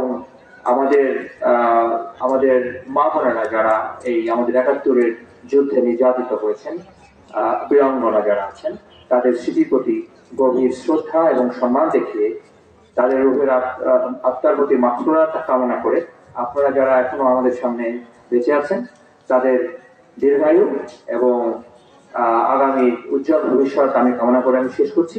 আপনারা ভালো থাকবেন। জয় বাংলা, বাংলাদেশ চিরজীবী হোক। আসসালামু আলাইকুম। অনেক ধন্যবাদ।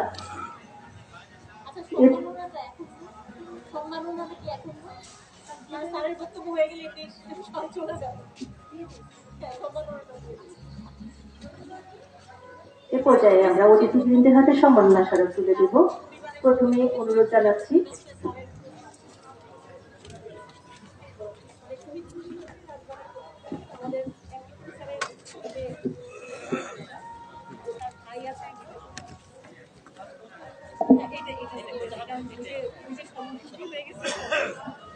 সম্মানিত বীর মুক্তিযোদ্ধাবৃন্দ,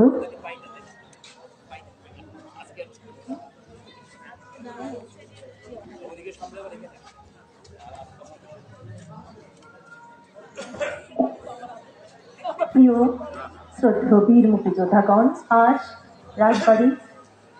রাজবাড়ী জেলা প্রশাসনের আয়োজনে এ পর্যায়ে শহীদ আব্দুল আজিজ খুশি মরণোত্তর সম্বর্ধনা এবং তার পরিবারের হাতে এই সম্মাননা স্মারক তুলে দেওয়া হচ্ছে। শহীদ আব্দুল আজিজ খুশির পরিবারের হাতে এই স্মারকটি তুলে নেবেন তার পরিবারের পক্ষ থেকে তার ছোট ভাই জনাব আরজাদ হোসেন মহোদয়। আমরা সকলে করতালি দিয়ে তাকে অভ্যর্থনা জানাই। খুশি সম্পর্কে আমরা জানি 1971 সাল যখন চারদিকে টান টান উত্তেজনা, তখন পাকিস্তানি বাহিনী মরিয়া হয়ে উঠেছিল গণহত্যায়। তারই এক পর্যায়ে আমরা হারিয়েছি চরণে বলনী মিষ্টভাষী রাজবাড়ী শহরের নিউ কলোনির আব্দুল আজিজ খুশিকে। মুক্তিযোদ্ধা খুশির নাম এলাকায় ছড়িয়ে পড়ে, বিশেষ করে রাজাকার বিহারীদের কাছে তখন তিনি ছিলেন একজন আতঙ্কের নাম। শহীদ আব্দুল আজিজ খুশিকে সংবর্ধনা দিতে পেরে আজ আমরা গর্বিত। সম্মানিত উপস্থাপক, আমি একটু স্পেস নেই। সেটা হচ্ছে আমরা যখন আজকের এই স্বাধীনতার 50 বছর পূর্তিতে যে সুবর্ণ জয়ন্তীর অনুষ্ঠানে প্রস্তুতি সভাটা করছিলাম, তখন আমাদের আজকের অনুষ্ঠানে সম্মানিত প্রধান অতিথি রাজবাড়ী 2 আসনের সম্মানিত সংসদ সদস্য মহোদয় এই প্রস্তাবটি করেছিলেন যে এই 50 বছর উপলক্ষে শহীদ মুক্তিযোদ্ধাদের আমরা সম্মান দিতে পারি। তো আমরা সবাই জানি যে রাজবাড়ীতে শহীদ খুশি হচ্ছেন আমাদের প্রথম শহীদ, সেই জন্য আজকের এই দিনে আমরা এই বিশেষ উদ্যোগটি নিয়েছি। এবং আমি আমাদের সম্মানিত প্রধান অতিথির সাথে কথা বলে যেটা জেনেছি যে শহীদ খুশি মুক্তিযুদ্ধের সময় আমাদের সম্মানিত প্রধান অতিথির সাথেই ছিলেন, কাজে নিশ্চয়ই উনি ওনার বক্তব্যে এই বিষয়ে আরো কথা বলবেন। আমি আবারও ধন্যবাদ এবং কৃতজ্ঞতা জানাচ্ছি আমাদের সম্মানিত প্রধান অতিথিকে এই চমৎকার একটি সুযোগ আমাদের দেওয়ার জন্য। আমরা কৃতজ্ঞ বোধ করছি এই সম্মানটি দেখাতে পেরে। ধন্যবাদ সবাইকে।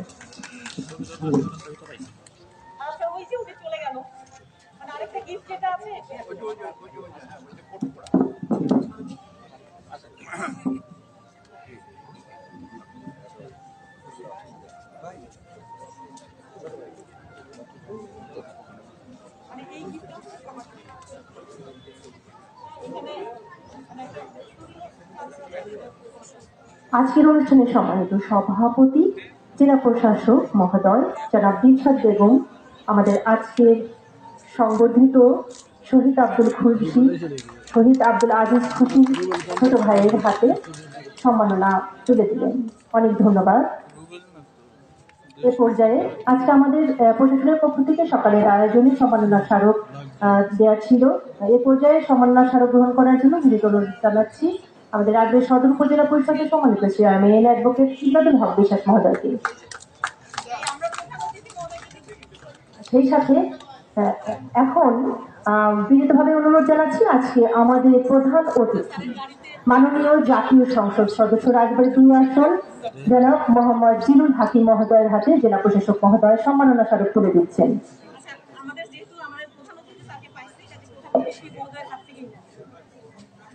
প্রধান অতিথির হাত থেকে সম্মাননা গ্রহণ করছেন উপজেলা পরিষদ চেয়ারম্যান অ্যাডভোকেট ইমদাদুল হক বিশ্বাস। অনেক ধন্যবাদ। আমি এখন বিনীতভাবে অনুরোধ জানাচ্ছি প্রধান অতিথির বক্তব্য রাখার জন্য বীর মুক্তিযোদ্ধা মোহাম্মদ জিলুল হাকিম মহোদয় মাননীয় জাতীয় সংসদ সদস্য স্যারকে বিনীতভাবে অনুরোধ জানাচ্ছি তার বক্তব্য প্রদান করার জন্য।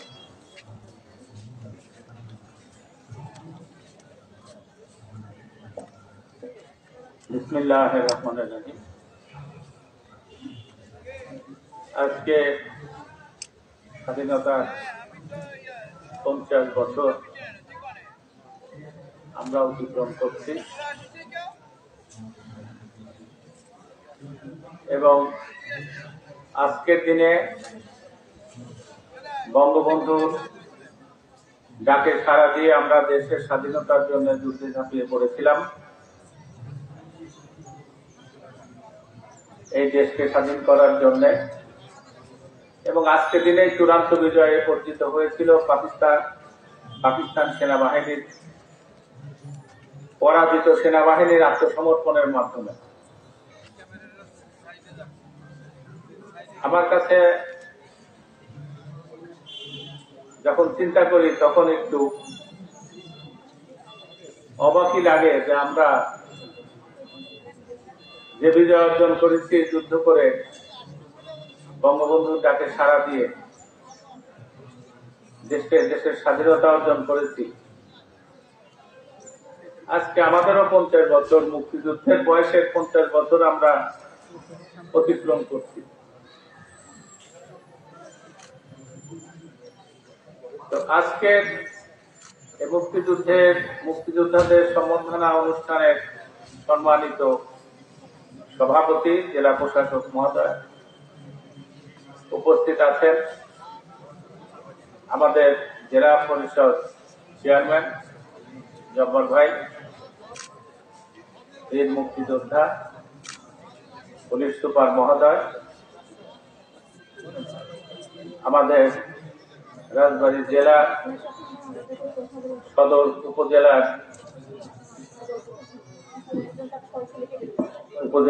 চেয়ারম্যান, আমাদের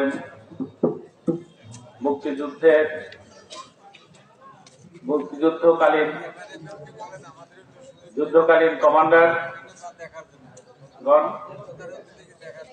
মুক্তিযোদ্ধা ভাইয়েরা, সাংবাদিক বৃন্দ, সুধীমণ্ডলী, সবাইকে আমার আন্তরিক শুভেচ্ছা। আমি জেলা প্রশাসক মহোদয়কে ধন্যবাদ জানাই।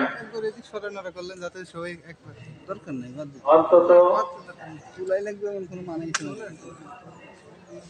বছরে 2 বার যে মুক্তিযোদ্ধাদের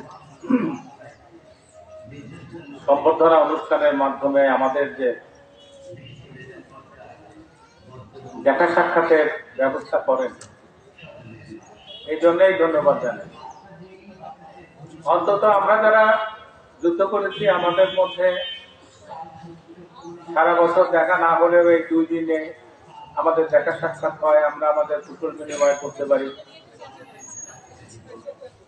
এটা আমাদের জন্য অনেক পাওয়া।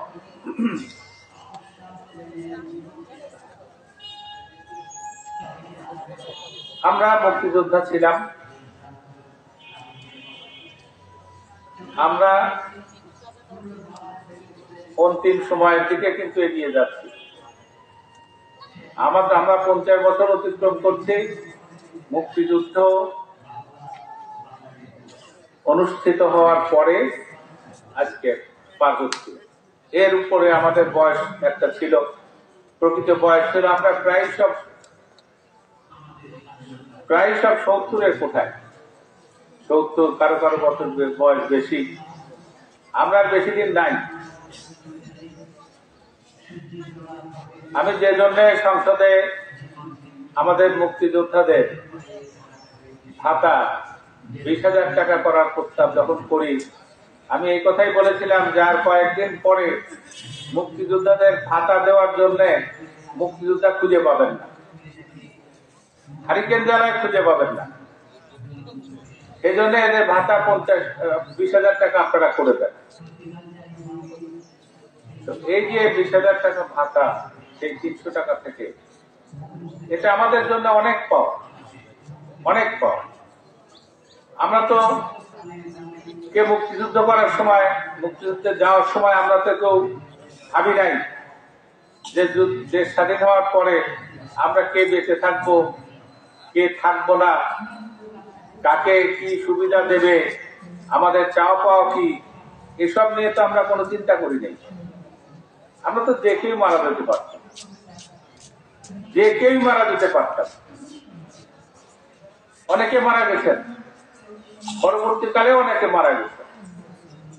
এই যে আজকে আমাদের মাননীয় প্রধানমন্ত্রী 20,000 টাকা করে ভাতা দিয়েছেন, এটা কতজন ভোগ করে যেতে পারত? আমাদের মাননীয় প্রধানমন্ত্রী যে সম্মান দিয়েছেন, মৃত্যুর পরে জাতীয় মর্যাদায় সমাহিত হন। অনেকে মনে করেন যে আমরা যদি খেয়ে করে নাই বাঁচতে পারি, তাহলে আমাদের এই সম্মান দিয়ে কি হবে? অনেক মুক্তিযোদ্ধা এইরকম মন্তব্য করেছেন। আসলে এই সম্মানের মর্যাদা, ভাতার মর্যাদা, টাকা পয়সা পাওয়ার মর্যাদা, এটা কিন্তু এই সম্মানটা টাকা পয়সা দিয়ে মাপা যায় না, টাকা পয়সার মাপকাঠি দিয়ে মাপা যায় না। আমাদের সমস্যাটা কোথায়? আমরা যখন দেখি আমাদের যারা মুক্তিযোদ্ধা এখন তালিকায় আছে, এদের মধ্যে কেউ কেউ মুক্তিযোদ্ধা না থেকেও মুক্তিযোদ্ধা তালিকায় গেছে, তালিকায় নাম উঠছে। কিভাবে উঠছে? এটা মুক্তিযোদ্ধা মন্ত্রণালয়ের কিছু অসৎ কর্মচারীদের কারণে, কর্মকর্তা কর্মচারীদের কারণে পয়সা দিয়ে মুক্তিযোদ্ধা তালিকায় নাম লেখানো। আবার অনেকে দেখি যে দেশের মুক্তিযুদ্ধ যখন শুরু হয়, অনেকে ইন্ডিয়া চলে গেছেন। দেশে মুক্তিযুদ্ধ স্বাধীন হওয়ার পরে তারা দেশে ফিরে বীর মুক্তিযোদ্ধা হয়েছে, অথচ মুক্তিযুদ্ধে অংশগ্রহণ করেন নাই। তো এখন তো মুক্তিযোদ্ধা হওয়া খুব সহজ করে দিচ্ছে আমাদের মুক্তিযোদ্ধা মন্ত্রণালয়। ভারতে গেলেই, যুদ্ধের সময় যারা ভারতে গেছে সে শরণার্থী হিসেবেই যাক আর যেভাবেই যাক, তারা মুক্তিযোদ্ধা খাতায় নাম দেখানোর যোগ্যতা অর্জন করছে। আসলে এতে আমি মনে করি মুক্তিযোদ্ধাদের সম্মানহানি হয়েছে। যারা যুদ্ধ করে নাই, যারা অস্ত্রধারী মুক্তিযোদ্ধা ছিল না, তারা কেন মুক্তিযোদ্ধা হবে? 2 নম্বর হলো, যদি যারা সহযোগী মুক্তিযোদ্ধা নামে একটা ক্যাডার করা যেত, ক্রাইটেরিয়া যদি করা যেত সহযোগী মুক্তিযোদ্ধা, তাহলে পরে যারা আমাদের মুক্তিযুদ্ধের সময় আমাদের খাওয়াইছে, পড়াইছে, আমাদেরকে সহযোগিতা করছে, যারা ইন্ডিয়াতে গেছে, যুদ্ধ করে নাই, ওই শরণার্থী ক্যাম্পে ছিল, তাদের এই সহযোগী অথবা সমর্থক হিসাবে একটা যদি ক্রাইটেরিয়া করতো, সেক্ষেত্রে এটা ভালো হতো এবং যারা প্রকৃত মুক্তিযোদ্ধা তাদের একটা মর্যাদা থাকতো। আরো খারাপ লাগে যখন আমরা আমাদের সামনে একজন অমুক্তিযোদ্ধা, সে বলতেছে, আমাকে একজন বলতেছে যে ভাই আমি তো আপনার সাথে মুক্তিযোদ্ধা ছিলাম। ওর ভাই ছিল মুজিব বাহিনীর সদস্য, সে মুক্তিযোদ্ধা ছিল, কিন্তু তার ভাই এসে আমাকে বলতেছে যে আপনার সাথে আমি মুক্তিযোদ্ধা ছিলাম। আমি কিভাবে?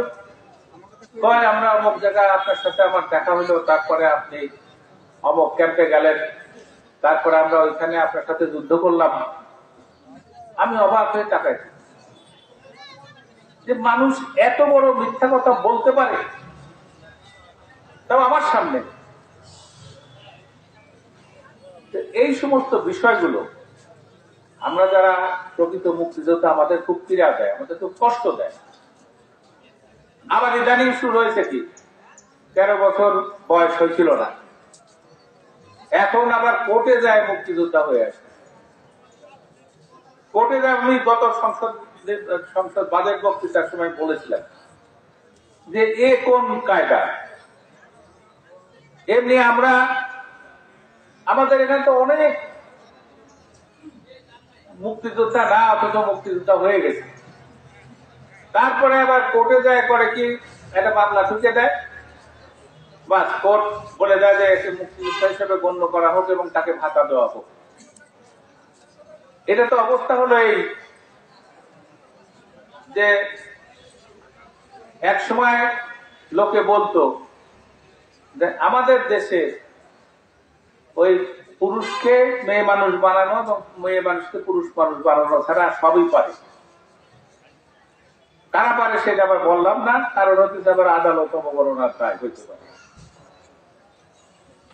এই হলো অবস্থা।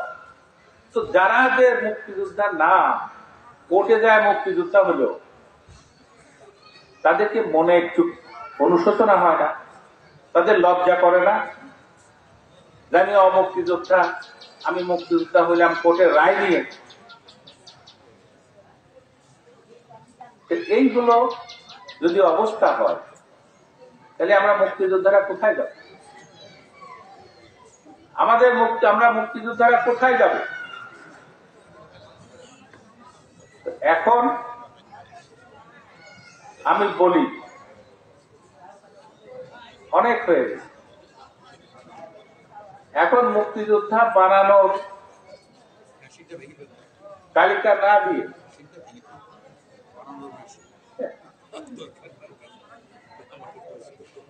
তো আমাদের এখন আমার মনে হয় একটা কাজ করা দরকার, রাজাকার এবং যুদ্ধাপরাধীদের তালিকা করে আর সব মুক্তিযোদ্ধা এটা ঘোষণা দেওয়া। এছাড়া তো আমি কোনো রাস্তা দেখি না। আমরা দেখছি,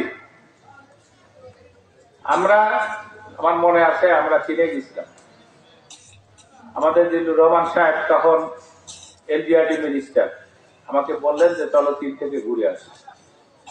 আমার নিয়ে গেলেন, তখন আমরা একটা বিদেশি ডেলিগেশন গেছি। উনি তখন বাংলাদেশ আওয়ামী লীগের সেক্রেটারি জেনারেল। আমরা বসে আছি 6 জন, ওনাদের যে লিবারেশন যারা অংশগ্রহণ করছিল, লিবারেশন ফোর্স মানে যারা ওনাদের বিপ্লবে অংশগ্রহণ করছিল, এইরকম 6 জন, তাদের ভাষায় মুক্তিযোদ্ধা দেখা করতে আসলেন। চীনের কমিউনিস্ট পার্টির দ্বিতীয় ব্যক্তি, তিনি আমাদের বসায় রেখে ওই মুক্তিযোদ্ধাদের সাথে আগে দেখা করলেন, তারপরে আমাদের সাথে সময় দিলেন কথা বলার জন্য। এই যে সম্মান, এই সম্মানটা আমরা হারাইছি।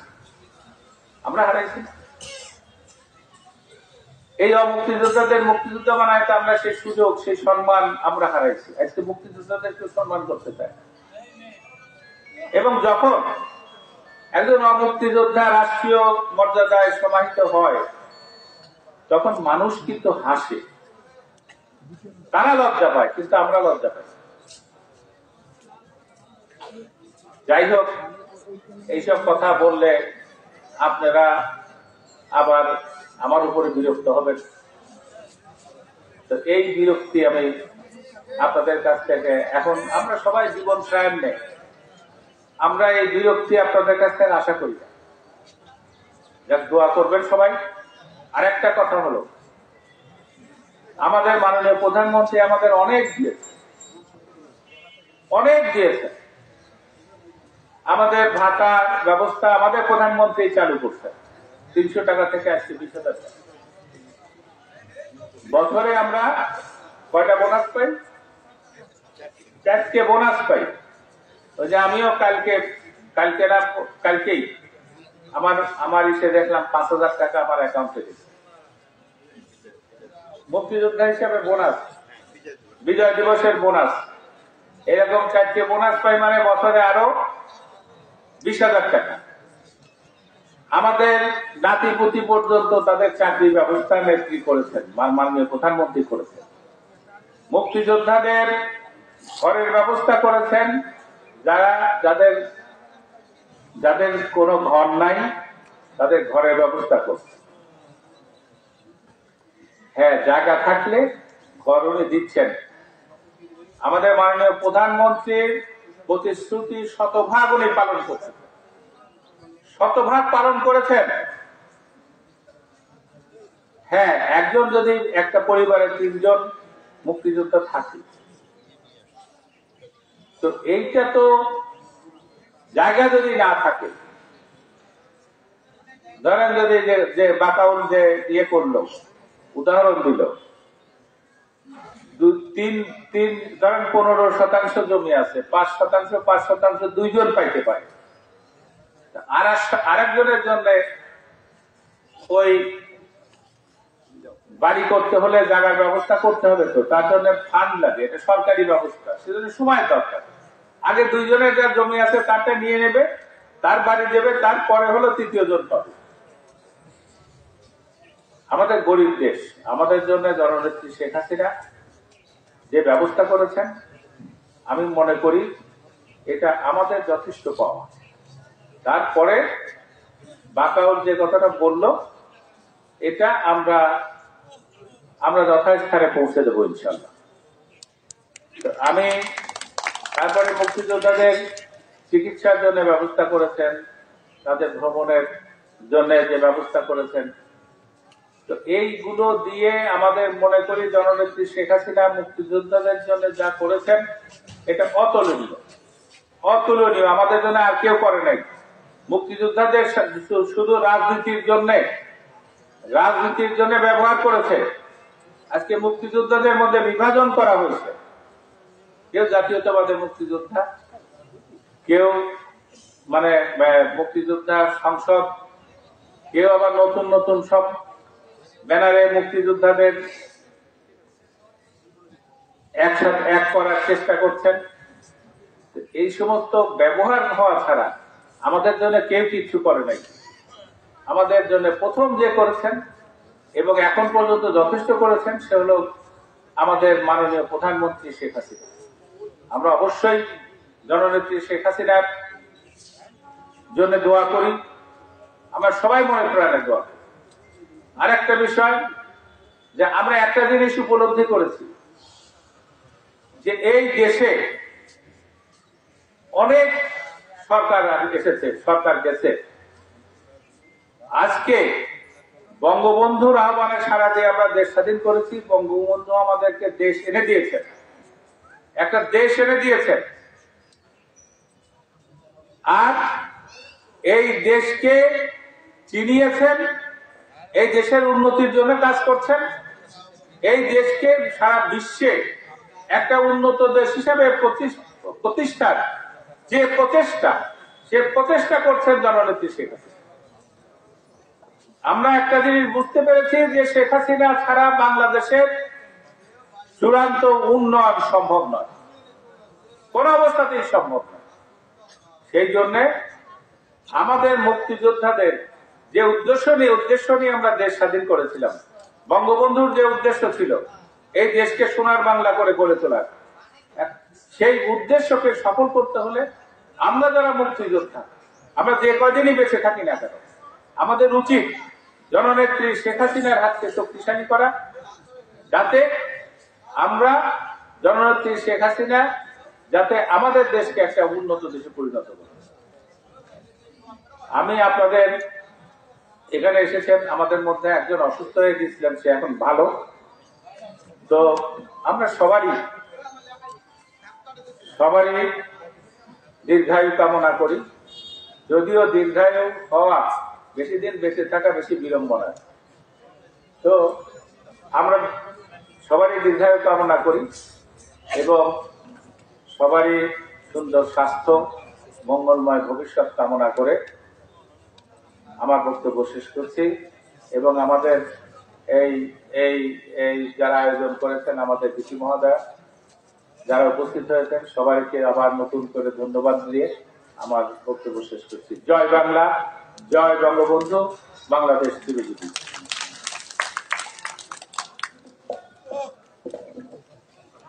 অনেক ধন্যবাদ। আমাদের আজকের প্রধান অতিথির বক্তব্য শুনলাম। শ্রদ্ধেয় বীর মুক্তিযোদ্ধাগণ, এ পর্যায়ে আজকের অনুষ্ঠানের সভাপতি জেলা প্রশাসক বিশ্বনাথ দিলশাদ বেগম মহোদয়, তার হাতে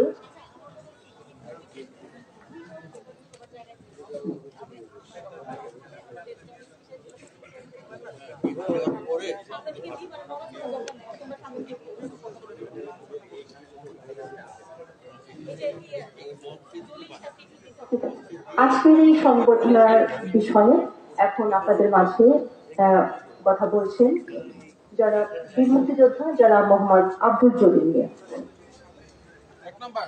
বিসমিল্লাহির রহমানির রহিম। উপস্থিত সহযোদ্ধা মুক্তিযোদ্ধা ভাইরা, আজকে জেলা প্রশাসক কর্তৃক আয়োজিত সম্বর্ধনা অনুষ্ঠানের একটা গিফট আছে সবারই। এই গিফটটা এখন দেওয়া সম্ভব হচ্ছে না, কারণ অনেক পরিবারের লোক একাধিক আসছে, সবাইকে চেনা সম্ভব নয়। এই কারণে শুধু মঞ্চে যারা আছে ওনাদের গিফটটা এখন দেওয়া হবে প্রধান অতিথি এবং সভাপতির মাধ্যমে। বাকি গিফটগুলা সংসদে থেকে আপনারা নিয়ে যাবেন। সবাইকে ধন্যবাদ।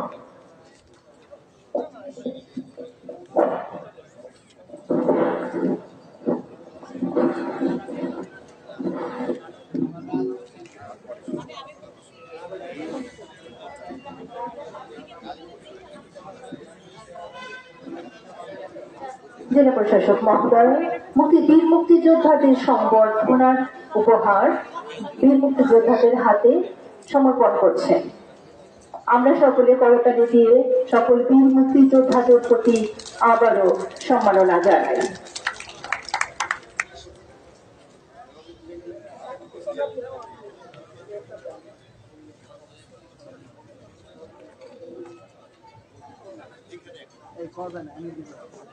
সকলের প্রতি রইল সশ্রদ্ধ অভিবাদন। সুপ্রিয় বীর মুক্তিযোদ্ধাগণ, এ পর্যায়ে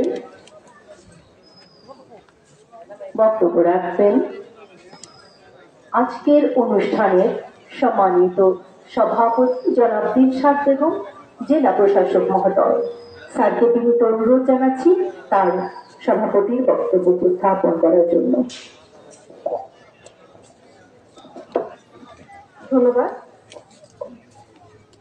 জাতির পিতার জন্ম শতবর্ষ এবং স্বাধীনতার সুবর্ণ জয়ন্তী উদযাপনের এই মাহেন্দ্রক্ষণে আজকে আমাদের জাতির বীর সন্তান বীর মুক্তিযোদ্ধাদের সংবর্ধনা অনুষ্ঠানে আমাদের মধ্যে উপস্থিত প্রধান অতিথি রাজবাড়ী 2 আসনের সম্মানিত সংসদ সদস্য বীর মুক্তিযোদ্ধা জনাব জিলুল হাকিম মহোদয়, মঞ্চে উপবিষ্ট সম্মানিত বীর মুক্তিযোদ্ধা বৃন্দ এবং সম্মানিত বিশেষ অতিথিবৃন্দ, মঞ্চের সামনে উপবিষ্ট সম্মানিত বীর মুক্তিযোদ্ধা বৃন্দ এবং শহীদ মুক্তিযোদ্ধা এবং বীর মুক্তিযোদ্ধাদের পরিবারের সদস্যবৃন্দ, প্রিন্ট এবং ইলেকট্রনিক মিডিয়ার সম্মানিত সাংবাদিকবৃন্দ, আমি আপনাদের সবাইকে জানাচ্ছি সালাম এবং আমাদের এই বিজয়ের শুভেচ্ছা। আজকে আপনারা এখানে সকাল থেকে আমাদের সাথে আছেন, আমাদের সব আয়োজনে অংশগ্রহণ করেছেন, সেই জন্য আপনাদেরকে আন্তরিকভাবে ধন্যবাদ জানাচ্ছি এবং আমি গভীর শ্রদ্ধা এবং কৃতজ্ঞতা জানাচ্ছি আমাদের জাতির পিতার প্রতি, যার নেতৃত্বে আপনারা দীর্ঘ 9 মাস একটি স্বাধীনতা সংগ্রাম করে আমাদেরকে একটি পরিচয় দিয়েছেন, একটি লাল সবুজ পতাকা দিয়েছেন, একটি স্বাধীন বাংলাদেশ দিয়েছেন। আজকে দেখা গেল যে একজন সম্মানিত বীর মুক্তিযোদ্ধা এখানে এসে অসুস্থ হয়ে পড়েছেন। আপনাদের প্রতি আমার এই শুভকামনাটাই থাকবে যে সামনের দিনগুলোতে আমাদেরকে পরবর্তী প্রজন্ম যারা আছেন তাদেরকে সঠিক পথ দেখানোর জন্য আপনারা সুস্থ থাকুন, ভালো থাকুন, সেই প্রত্যাশা আপনাদের সবার জন্য। এবং আমরা পরবর্তী সময় হিসেবে আমরা মনে করি যে আপনাদের যে আদর্শ আছে তা আমাদের মাঝে ধারণ করে আমরা আপনাদের মতো করেই দেশকে ভালোবাসবো, আমাদের জাতির পিতার কন্যার হাত ধরে 41 সালে একটি সত্যিকারের সুন্দর দেশ গঠনে আমরা কাজ করে যাব।